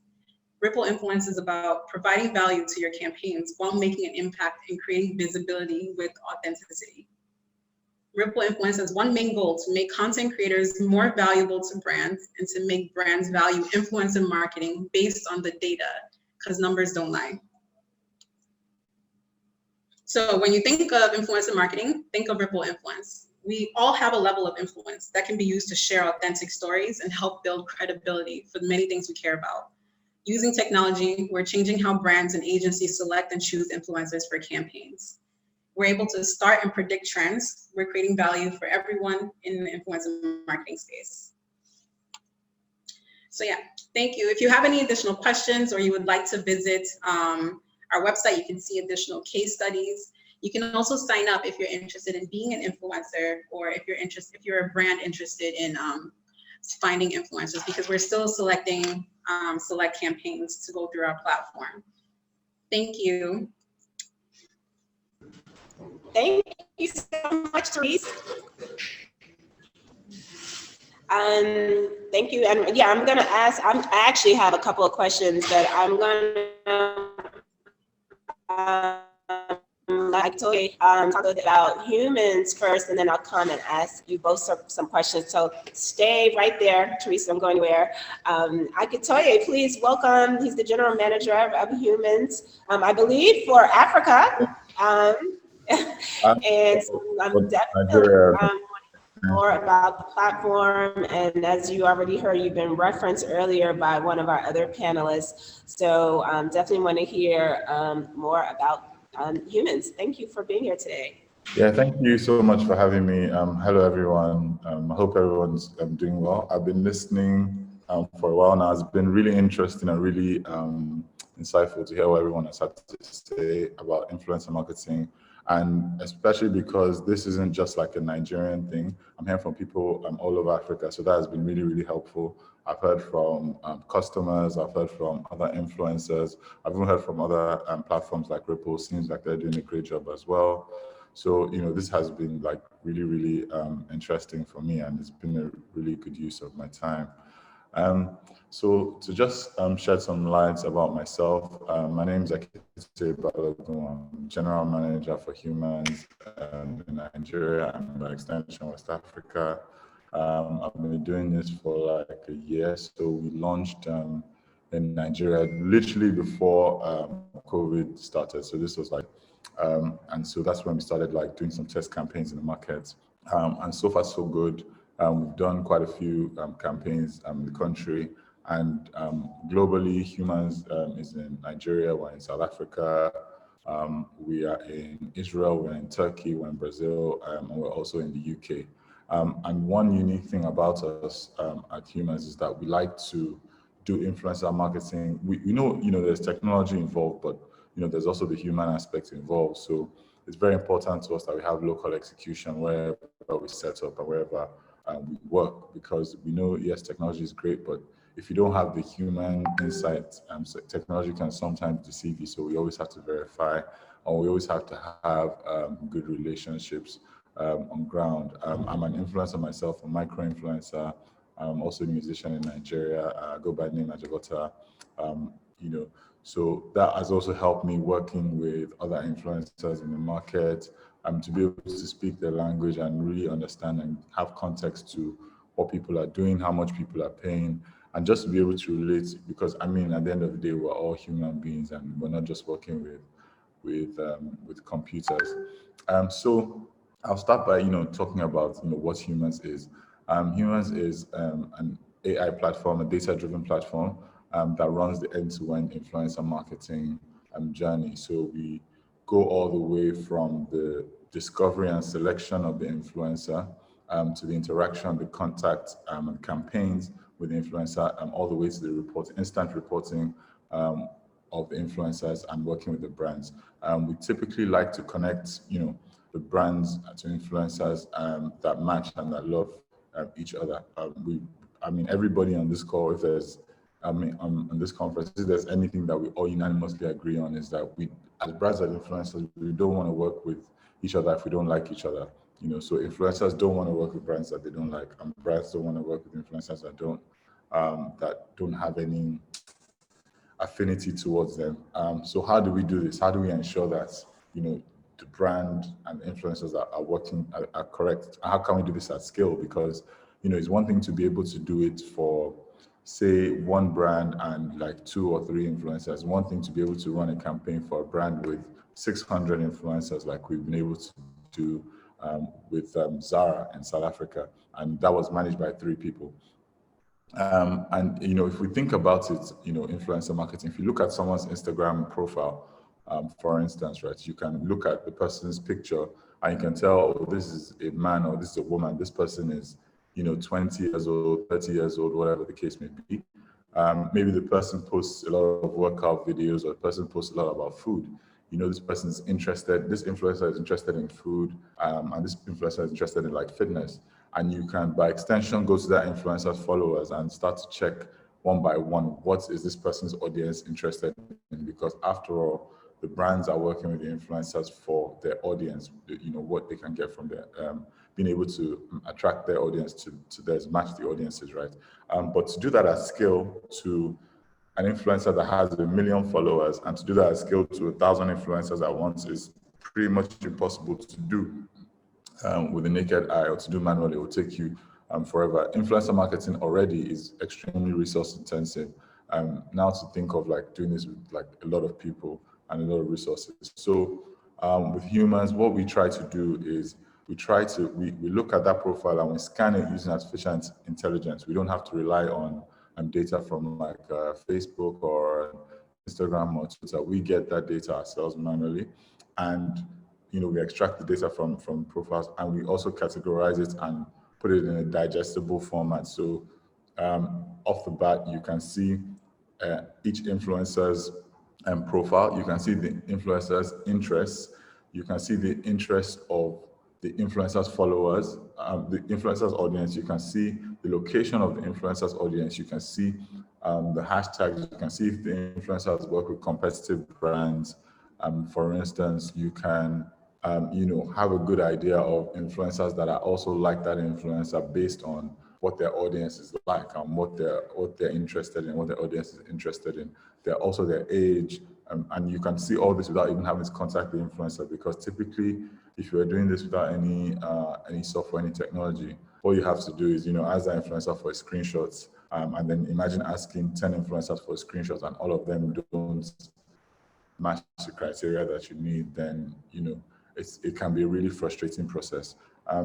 Because we've gone through a lot today in terms of presentations and everything. I'm not going to bore you with too many slides or say things that you already know, but a few things that I identified, I heard from people as problems, and I already know from the market, is that there's people complain that influencer marketing sometimes is too resource intensive.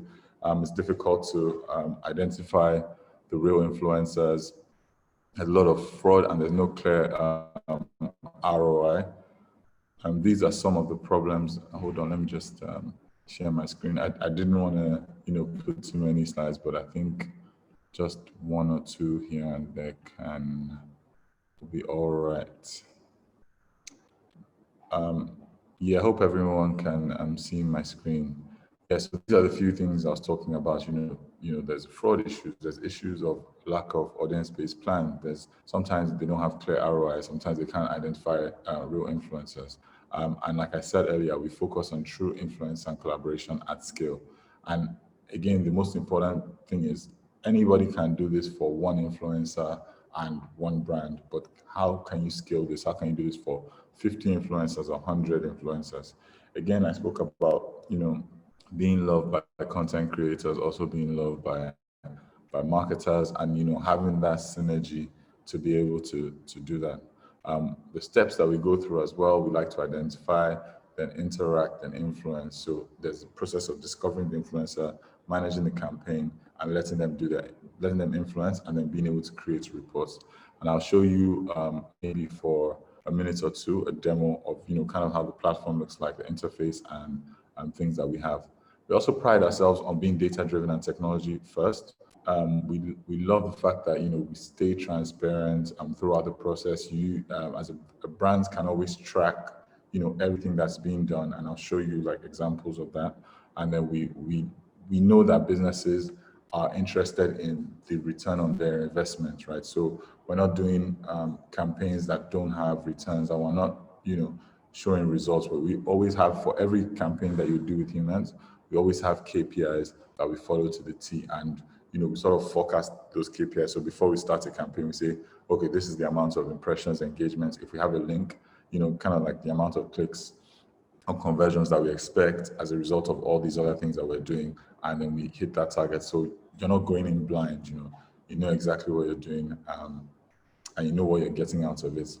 Also with our campaign management, you can tell, and with our experience, you can have a good idea of how much you should pay this influencer. Obviously, nothing is ever perfect or set in stone because it's subjective, right? An influencer can decide that, okay, I deserve, $10,000. This other influencer can say, I deserve $1,000.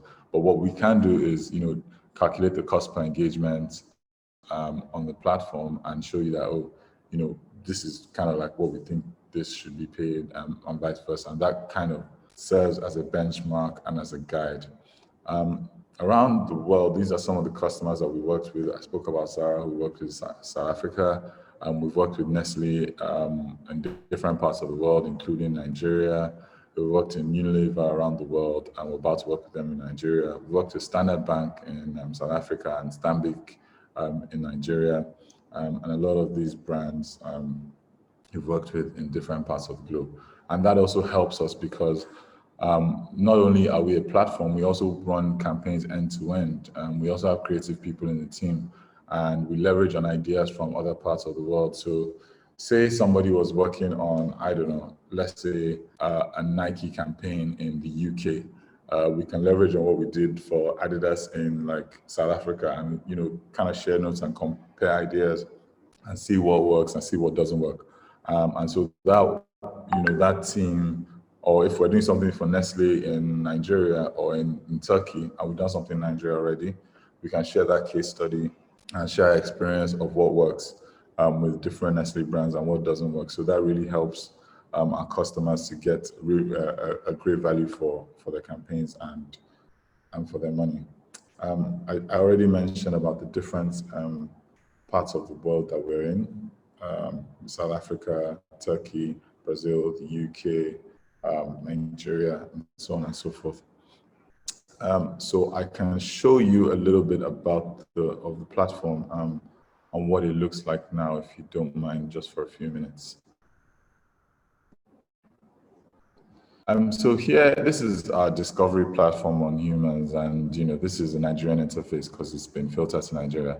So just from here, you can see a lot of influencers in Nigeria, And I'm just going to click on an influencer profile to see the amount of detail that you get from each influencer's profile. So this is Black Bones. He's an artist in Nigeria, as a musician. And just from here, from the top here, you can see his amount of followers, the engagement he gets, the average number of likes he gets, and the humans impressions, which is the amount of real and active followers that Black Bones has. So out of the 437K that he has, what's most likely amount of impressions you're going to get will be 189,000. Some of them are old followers, some of them are inactive followers, some of them might be suspicious followers, depending on what it is. So even if you're looking at just the followers, this is the 437 is not what you're going to get. This is what you're going to get. So in terms of negotiation, we focus on this number a lot more. Engagement by impressions as well. We have 17%, which is pretty decent. This is also important, the engagement over time, because it gives you an idea of, is this influencer still getting this much engagement now, or has that kind of stopped, or was he getting that engagement a year ago and not to date? So that gives you a good idea of if this person is trending upwards or otherwise. You also get the cities that the influencer posts from. You have the audience data, so gender split. So if you are pushing and you come to some male influencers, for instance, who have a huge amount of female following, and based on your target audience, you can basically match that to what you have here, and it goes into our search criteria as well. You get this now. Another interesting thing, you get the cities that his audience is from. So, like I said, he's a Nigerian musician. Most of his audience, is in Nigeria. For some people, it might not be the case. So if I went to say Burna Boy, for instance, he might have some diaspora following, so to speak. Then really interestingly, you also see the interest of his audience. So this guy is a musician. So typically, music is the highest interest of his followers. There's also lifestyle, there's fashion, there's beauty, there's bloggers. So people that have interest in all this are also following him. Then we go to the suspicious following. Now, the suspicious followers sometimes, because it's technology, we track certain behaviors and certain things. So if there's accounts that do follow for follow or have bots kind of interaction, they'll typically follow the suspicious followers. In terms of what I see in the industry, 15% is okay. When you start getting to 25% and over is when you know there's definitely a problem. So, for every influencer, this is the amount of detail and amount of information that you would get. And because of that, we have, a filter feature that you can literally use to filter all the things I've just said across different social media. So across Instagram, TikTok, Twitter, YouTube. And you can filter from their audience. You can filter from the interests as well. So fitness, arts, coaching, these are some categories we found interesting and we put here. By location, by gender, by age, and you can do that across board. Okay, so when we find influencers or when we're working with a brand, what we typically do is, we speak to them, we get the target audience, we get their budget, we get what kind of campaign it is. Do you want to run a challenge? Do you want to do an awareness thing? Do you want to do a product review? So on and so forth. And we put all that information into the discovery and platform, which really brings out, the results that we're looking for. And we continue to iterate and iterate until we find what we want. So what then happens is when we have a list of influencers that we like, we create a list, right? And a list is what we share with the brand. So we then say, okay, hi brand, based on your criteria, these are the influencers that we think are going to work for your campaign.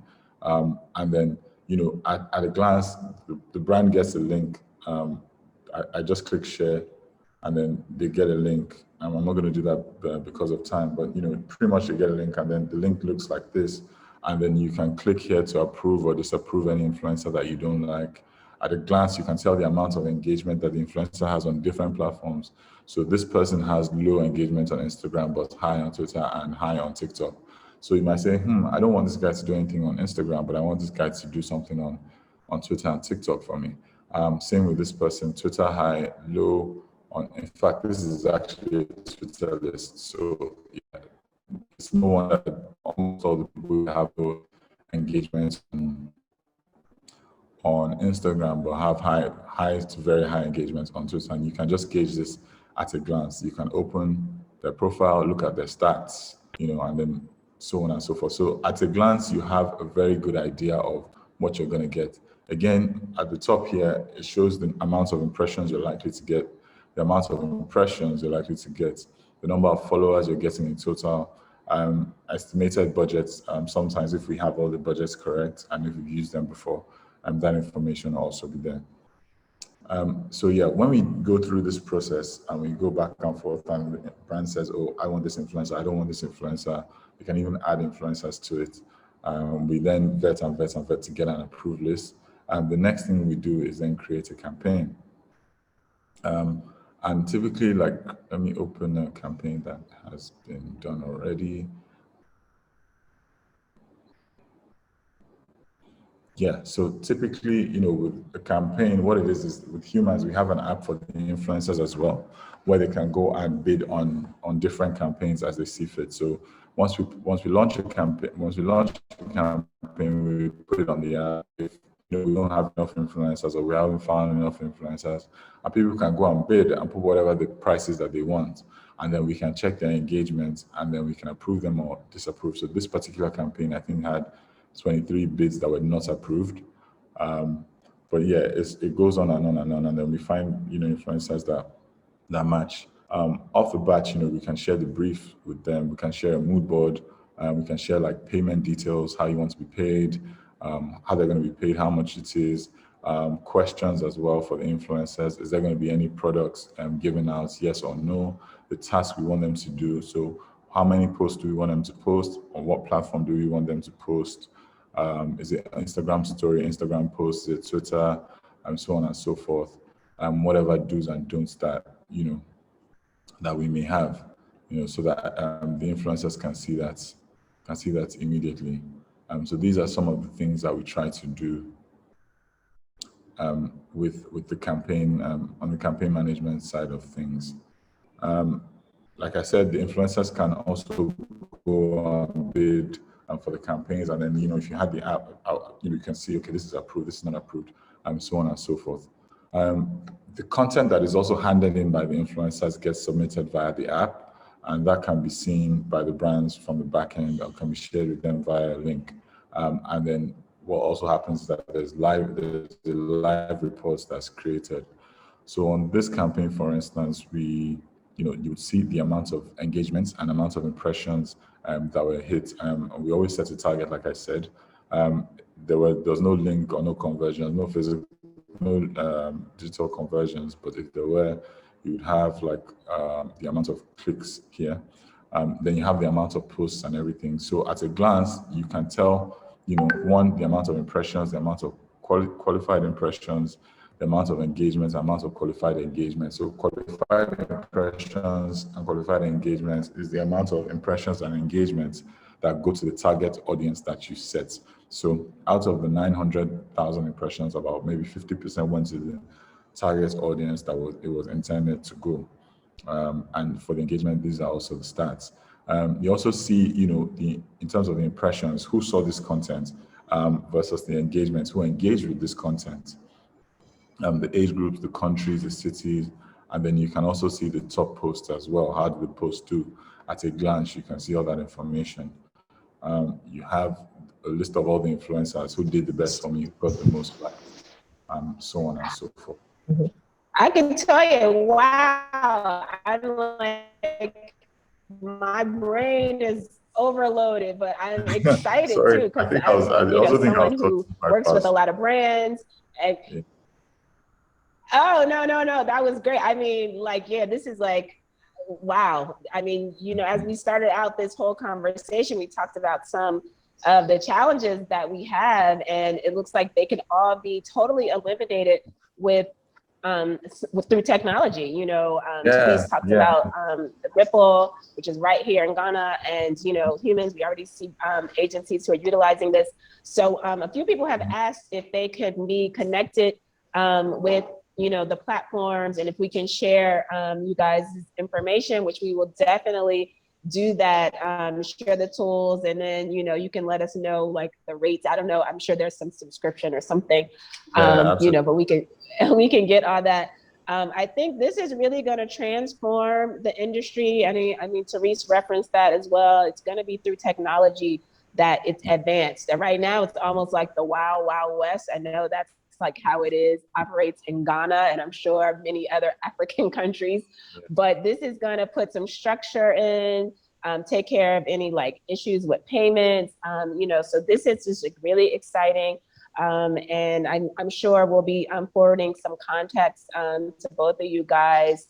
And yeah, thank you so much. This is really what we're talking about here today. We really want to advance the industry and the use of influencers, and you know, and I think with Ripple influence and with humans, you know, it's really, this is just the beginning. So I want to thank you guys. This was the When Influencer Marketing Meets Technology session. And again, I'm going to share the links for the platforms. And if you have other questions, I can direct them to the speakers as well. Thank you, Therese. Thank you, Akatoye. And like I said, I'm sure there are other questions and we just don't have time to answer them right now, but I'll forward them to you directly. So thank you guys so much. Thank you very much. Thank you so much for having us. I mean, you have my email address, so please, anybody that needs to contact me, you know, akitoye@humans.ai, but I'm sure you'll be able to share my contact details with everyone. But it's been really informative. I had a really good time listening to everyone. That's great. Therese, thank you too. Thank you again for inviting me, for speaking. I really had a lot of fun. That's good. I just want to give a shout out. Thank you to Obi Asika, who connected me to Akitoye. He's like one of those people on the African continent. Anything you need, Obi's gonna know the answer. Yeah, so that's true. Shout out to you, Obi. Thank you for always looking out. Something, just a little housekeeping. I just want to say again, if you're following the conversation right now, we're trending in Ghana, we're trending in Accra with the hashtag Influencer Africa. So please definitely follow us on all platforms, WaxPrint Media. Use the hashtag Influencer Africa to stay a part of the conversation. Put your comments, your questions. We can still answer questions online. You can tag any of the speakers and just ask your questions directly and just share what your experience has been like today. When we know we had some technical difficulties when Manifest was on earlier, but we did want to show a video that he did with Absa Bank, and that leads right into our next panelist, which is Amayal Debra, who is a celebrity journalist. I don't even like calling Amayal a journalist. He's like a digital media, I don't even know what. So he's gone beyond journalists. So this video actually will bridge right into him. So yes, we're gonna show this video. It's very short, but it'll show some of the creative content that Manifest was talking about that he creates with brands. And then we'll see Amayal that's featured in the video, and then we'll go into our one-on-one talk with him as well. So stay tuned, you're watching Influencer Africa, and definitely tag us on all your social posts. Thank you. Check out the video, we'll be right back. Make I walk you through my everyday life. Busy from the morning light. My to-do list long, shadow fit to overlap. So sharp, turn on mobile app. School fees check, light bills check. Do I'm with speed like a G4 jet. You be at the day, I am not upset. Check, I don't even use checks, city check. Me, I know they run to. Get a bill, then I tap and bounce to. Hey, no worries in my mind, though. Get a text, new amount in account to. Cash, no, I land it. See my eye gets like I hit the jackpot. Got a quick question for the chat, but where's the nearest ATM spot? New deepers in the cash slot. I be on my modern day, new African steez. Digital man on my Q's and P's. The way it's safe and secure it'll be. Woo, wee. Everyday life, time no day believe me. No long things in my life, like I'm simple and easy. Everyday life, time no day believe me. No long things in my life, like I'm simple and easy. Easy, Absa, you see how they smile. I did check my alpha. Oh, internet data finished. Then star 895 hash. Make account my account.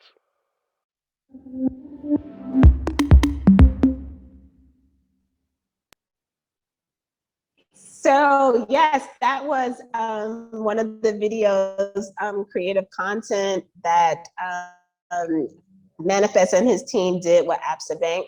And we saw that our next panelist, Amayal Debra, was featured in that spot as well. So Amayal, are you on with us? Hello. Hi, hi Amayal. As I said in the intro, you gotta change like your title. I mean, just saying celebrity journal, I mean, like you're so much more I know, right? right now. And I have been changing the tagline over the years. Before it was just blogging, and then it evolved to something else, and then something else. But like you said, there's so much to be done in that space, and yeah. I think we keep on evolving each step of the way. Yeah, yeah. So we're just gonna kind of jump right into this conversation. You know, today we're talking about all things influencer marketing.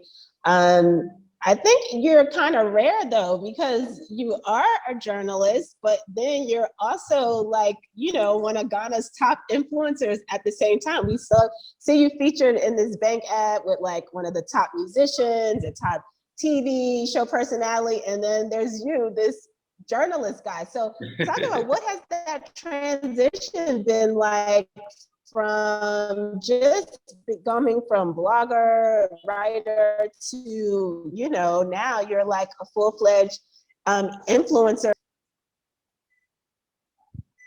Did you hear it? Sorry, I don't know if you heard it. Okay, might be a delay. I think for me, it started right from the beginning, from when I decided to have a website in my name, amyadebra.com, and how I came into the scene. It was like a personality that was writing and taking pictures, taking videos, and so people could relate to it. And so I've always had that individual voice, and growing over the years to increasing my numbers on social media, it has always been there, because I wasn't just somebody who was writing, but you could see, interact with me, and so people felt my voice throughout. And so it sort of carved that influence for me, not only in the media space, but with anything else that I touched. And I think consciously, I also wanted to create that and evolve, because I didn't just want to be somebody who was doing one thing and was good at it, and that's it. It became a way to have multiple streams of income if I could also turn that influence or those numbers I have into some sort of revenue making opportunities. So the mindset was made as such right from the beginning. And so I was building my brand to reflect that. Okay, wow. Now that's interesting to hear that that was your approach from the beginning, because, you know, usually people, you know, maybe don't have that faith, maybe, you know, that it's gonna take off and it's gonna get to, you know, where it is right now. So just thinking about just kind of like your partnership with brands, I know you do that in a number of ways. I mean, you know, there are people who, you know, place ads on your site just alone, but then there are people who you collaborate with. I've created content with you, some great content with you, you know, and so how does that how do you balance, you know, the kind of like media advertising stuff with like you and your work as an influencer? Yes, so like you said, it's a multiple of ways that we can work with brands. So if you want your banners placed on the website, we can do it for you. If you want some product placement in our videos that we produce, we can do that for you. But what we like doing more is to, in a very native way, put your content out there and it reflects us. So I think a lot of people have seen me do more of that, especially with the introduction of Reels on Instagram, for instance, because it allows you to be very creative and put yourself in various situations where you can use to sort of sell the ideals of a brand.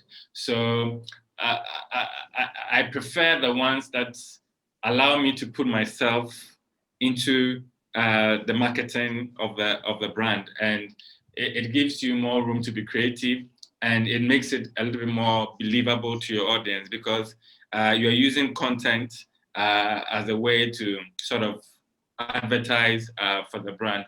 We also have we have specific shows. For instance, I think you brought us Fax Beer, and then we created something very unique around that for the COVID period, just to keep the content going. So we have a number of ways we can explore, but we like to always go through it with the brands and see what they want and what we can conveniently do to make the campaign quite successful.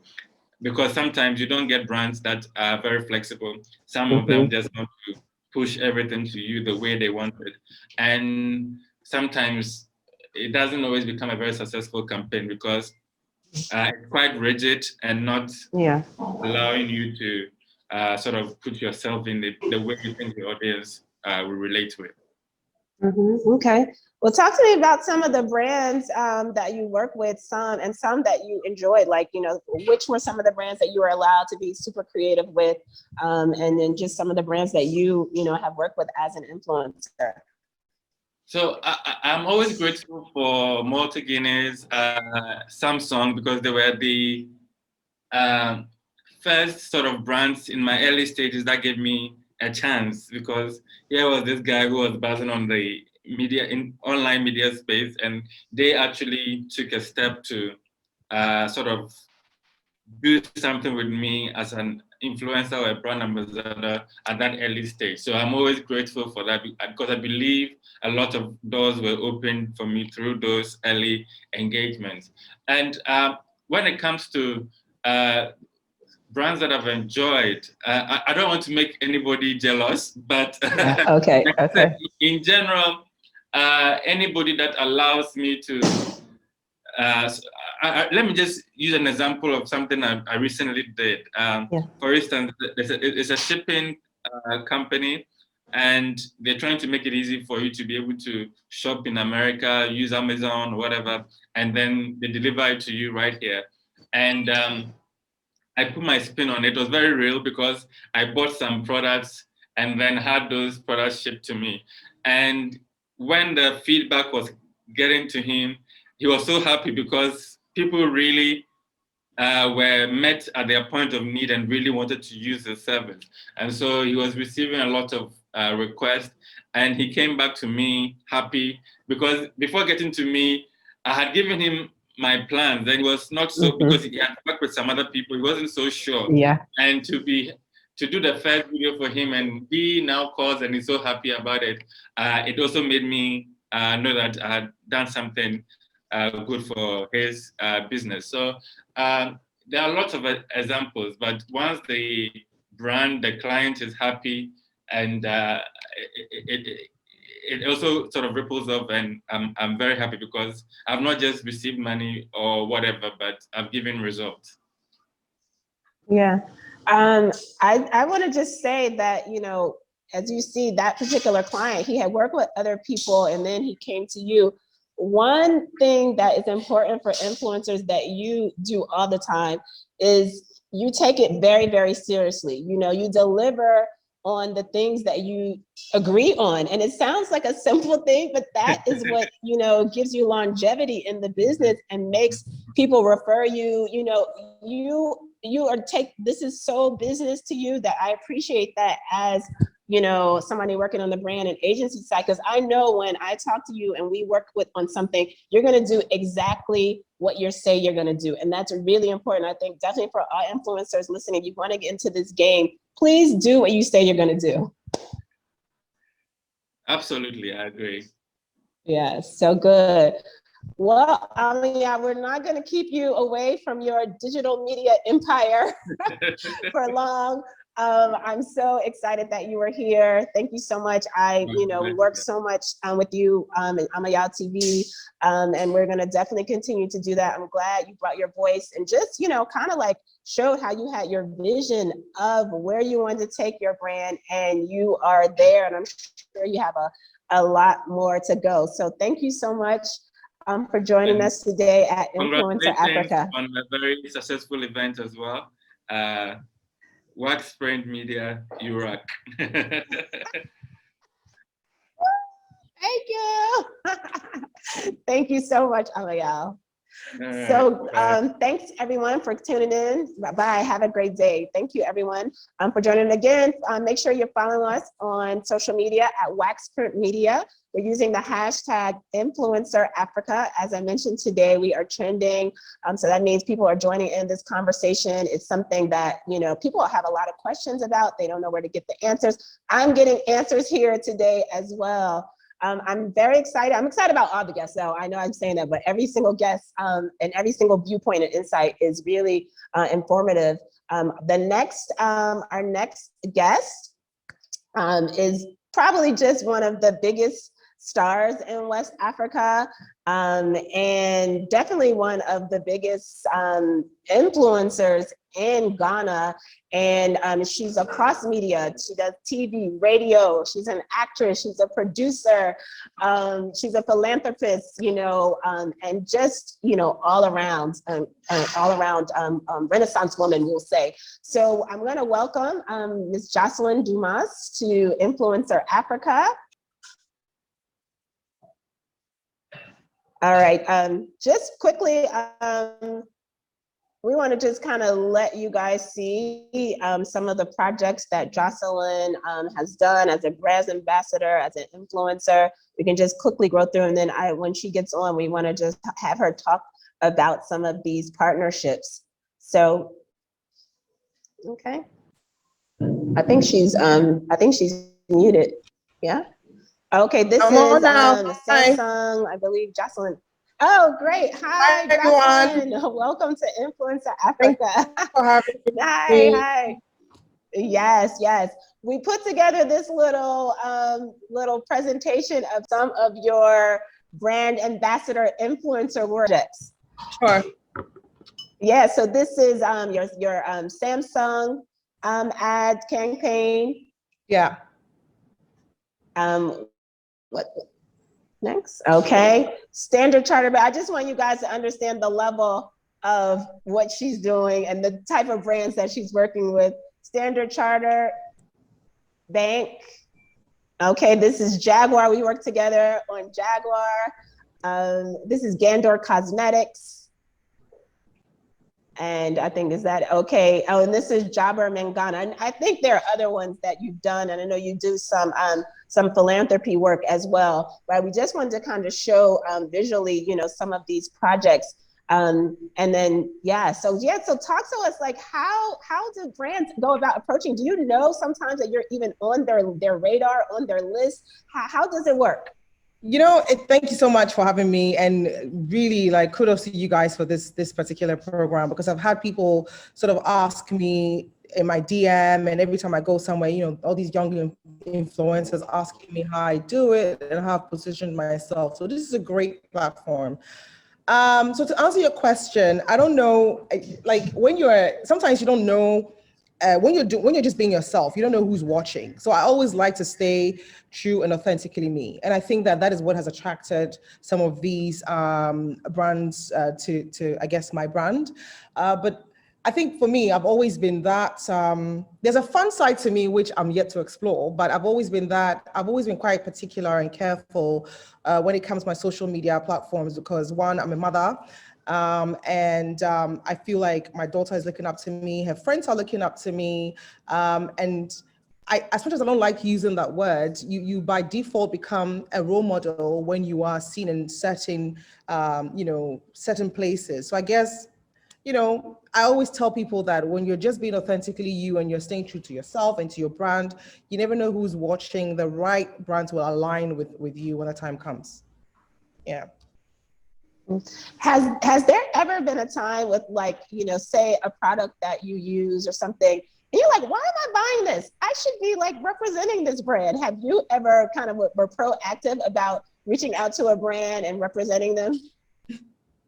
I haven't reached out to a brand to represent them, like to ask them if I can represent them. But I know that sometimes, for instance, when I go to the gym, and I'm going to plug this in there, when I'm working out and I'm drinking my bottled water, I keep saying, I mean, why is Belacqua not even signing me? Like, what's going on? Because I'm always in the gym, I'm always working out and stuff. And this is the part of my healthy lifestyle campaign that I'm doing and stuff like that. But yeah, I mean, I've had one or two people, like, representatives trying to represent me. Even Muhammida El Muhajir has done that a couple of times, where people have approached him and asked about me, and it's always, he reaches out to me and he'll tell me, well, Justin, I feel like this is in line with your brand. I feel like, and the thing about me is if I don't use the product, I don't know how I can influence it. You know what I mean? I always feel like it has to be end to end for me, so that it doesn't become a chore, it doesn't become work. So it becomes as realistic as possible. It is a part of my daily lifestyle. Hence, you know, the Samsung, for instance, I mean, I'm always using my phone for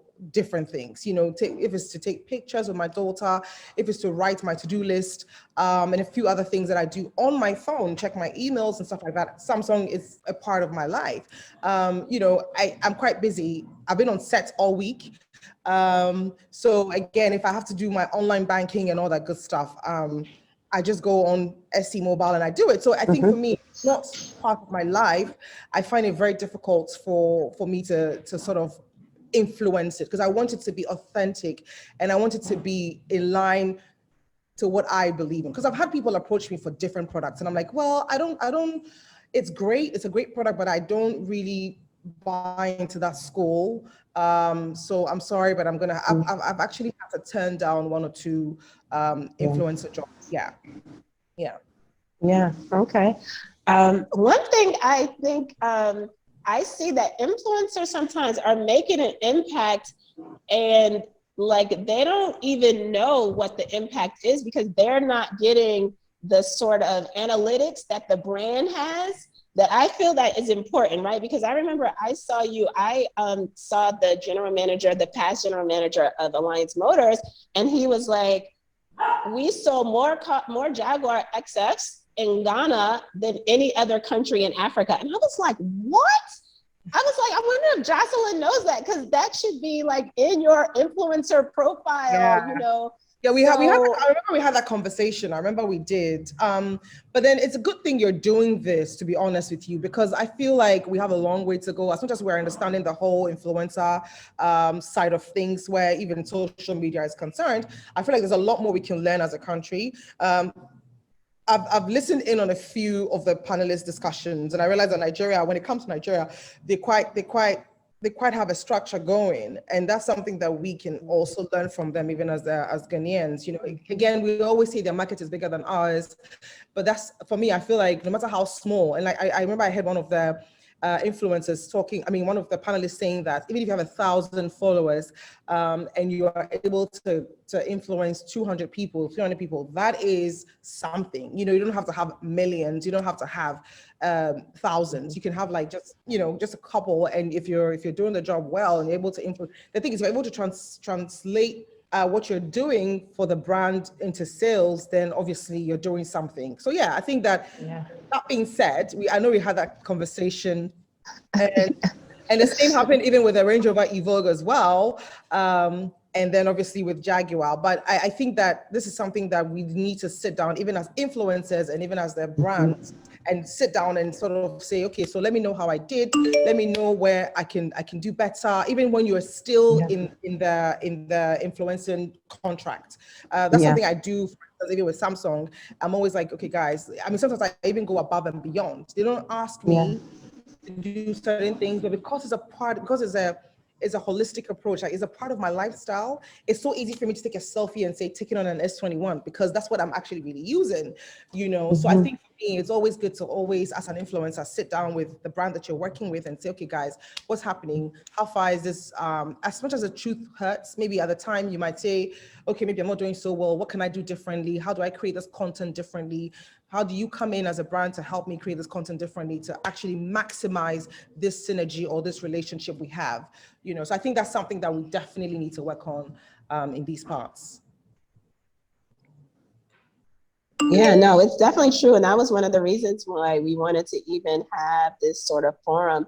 I think something you just said is key to why you work so much. You said you go above and beyond. Like, there are people who just collect the check, check off some things on a checklist or whatever, and then they're off. But brands, like, they value that. They're like, oh my gosh, she didn't have to do that, but she did X, Y, and Z. And you know what? The brand people are all friends. they talk to each other, Yep. you know, and they say, you know, this, yeah, well, I had a great experience. So I think that's really key. Yeah. So I think as you, you know, share your experience with a lot of other young influencers, you know, people have to be really to do the work and to deliver on what they agree on. I mean, to add Yeah. to add to everything, I think I remember last week, my daughter said to me, "Mommy, I think your page is so boring. My friends think your page is boring." And I said, "Well, you know, that's okay, because your friends are what? 14, 15, 16. They're my target. My target is the people that have some purchasing power. So I'm glad that they find me boring, because the ones my target audience don't find me boring. And I think why whatever it is that I'm representing. So I think for just to summarize everything, you need to know your brand. You need to know the people that you're trying to influence. You know, you need to stay in that category. Because one thing I find is a lot of these young girls or young influencers are trying their hands on everything. So I feel like just carve a niche and stick to the plan. You know your target audience, what they want, and then start creating content around that. And the right brands are going to approach you for that. Yeah. Yeah. Yes. Wow. Well, thank you so much. And as I said, you're one of the biggest influencers in the country and one of the biggest, you know, personalities in West Africa. I'm sorry, I'm gonna have to say that. Thank you. You're very kind. Yes, yes. So, and we'll connect offline and, you know, see what we can do to just kind of get your analytics and your numbers, because that can even, you know, affect like what you're asking, you know what I mean, in terms of like, well, see my numbers. Yeah. No, I think what you need to do is put me in touch with the ROI people that spoke. Yes. What is the name? I was. Yes, we had two. We had Humans and we had Ripple Influence. So I'm sure either one of them. Yes, yes. They even help with creating the content. I like that, because sometimes it's bit of a chore to create it. When you have, so maybe you should put me in touch with them as well, and then you never know. But yeah, thank you for this. We'll definitely do that. We'll definitely do that. Thank you. Thank you. Okay, Jocelyn.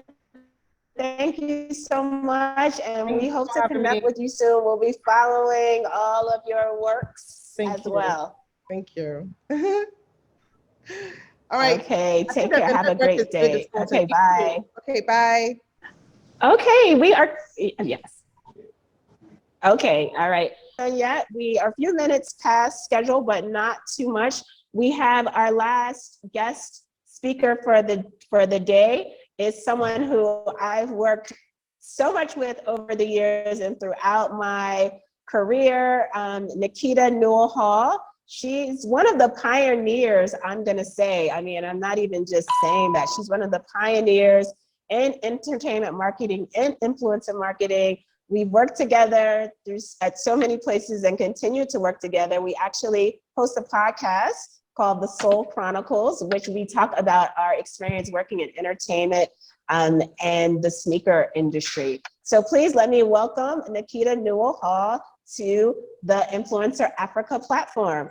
Hi, Nikita, are you on? Hi, Muhammida. Yes, I'm here. Woo! It's always exciting, Nikita, when we get together.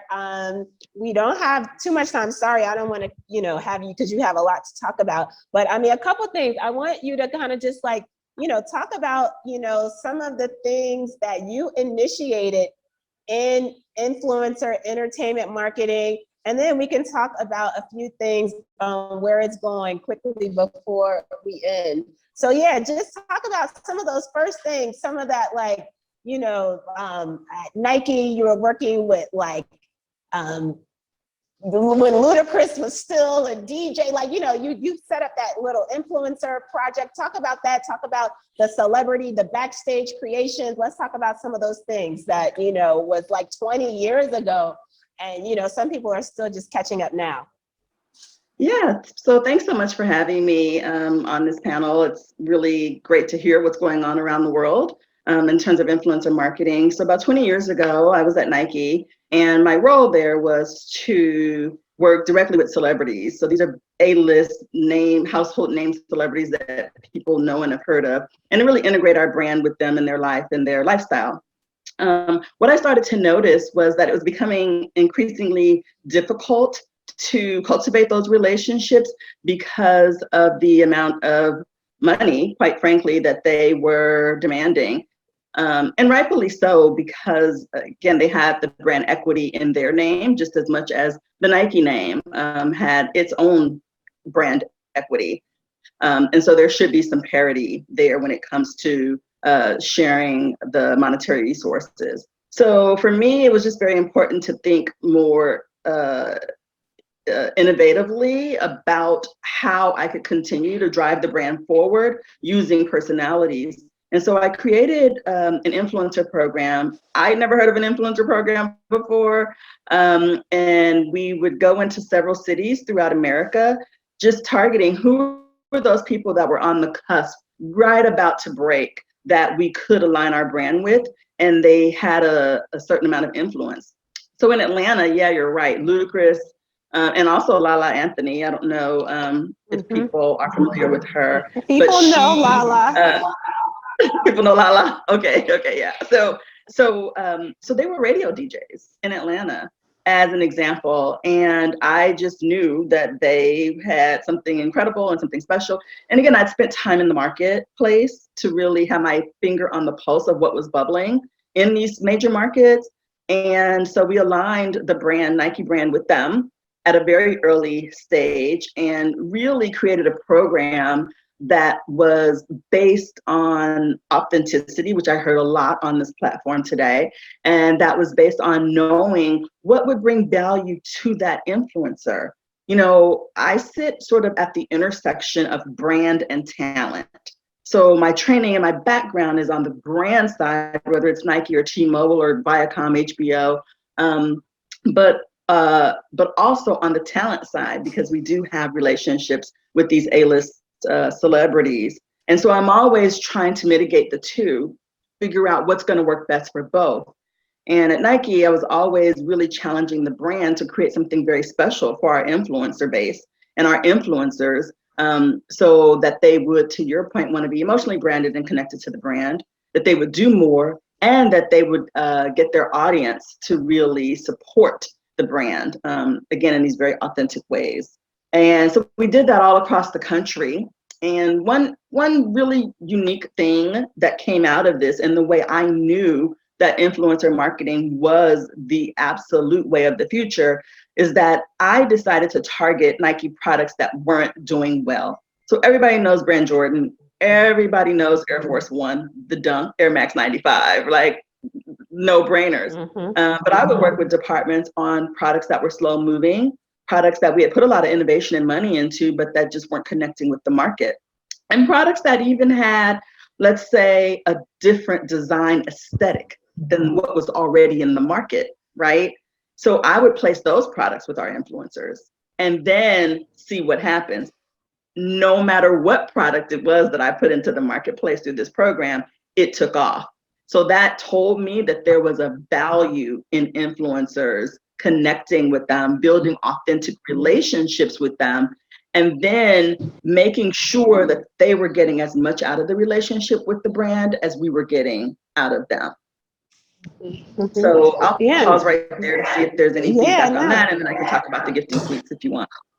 Yeah, no, I mean, I think that's great. I think maybe, I don't know if it's easier for a big brand to institute something like that, but I feel like that's an approach that even smaller brands should be doing. You know, I don't see so much of that nurturing. You know, I think that was something key about what you said, and that's something key for brands and marketers out here. It's not just about like paying somebody to post on their Instagram. It's about nurturing those relationships. Because so that's so important. You know, that's so important. Yeah, because I mean, that's the key, really. And, you know, again, I'm a brand person, so I feel like I can have a real talk with my brand people. But, you know, brands just can't be lazy. You can't just say, well, I'm a brand, I have money, I have a good product. And so even if I'm small, I know my product is good and you deserve you want to be with me. And so therefore I'll just sit back and just be on Instagram or on Snap or, on TikTok and just see who's hot and then try to align my brand with them. No, get from behind your computer, get out in these streets and figure who is really connecting with their audiences and how they're doing that, right? And so that's something that a brand of any size can do.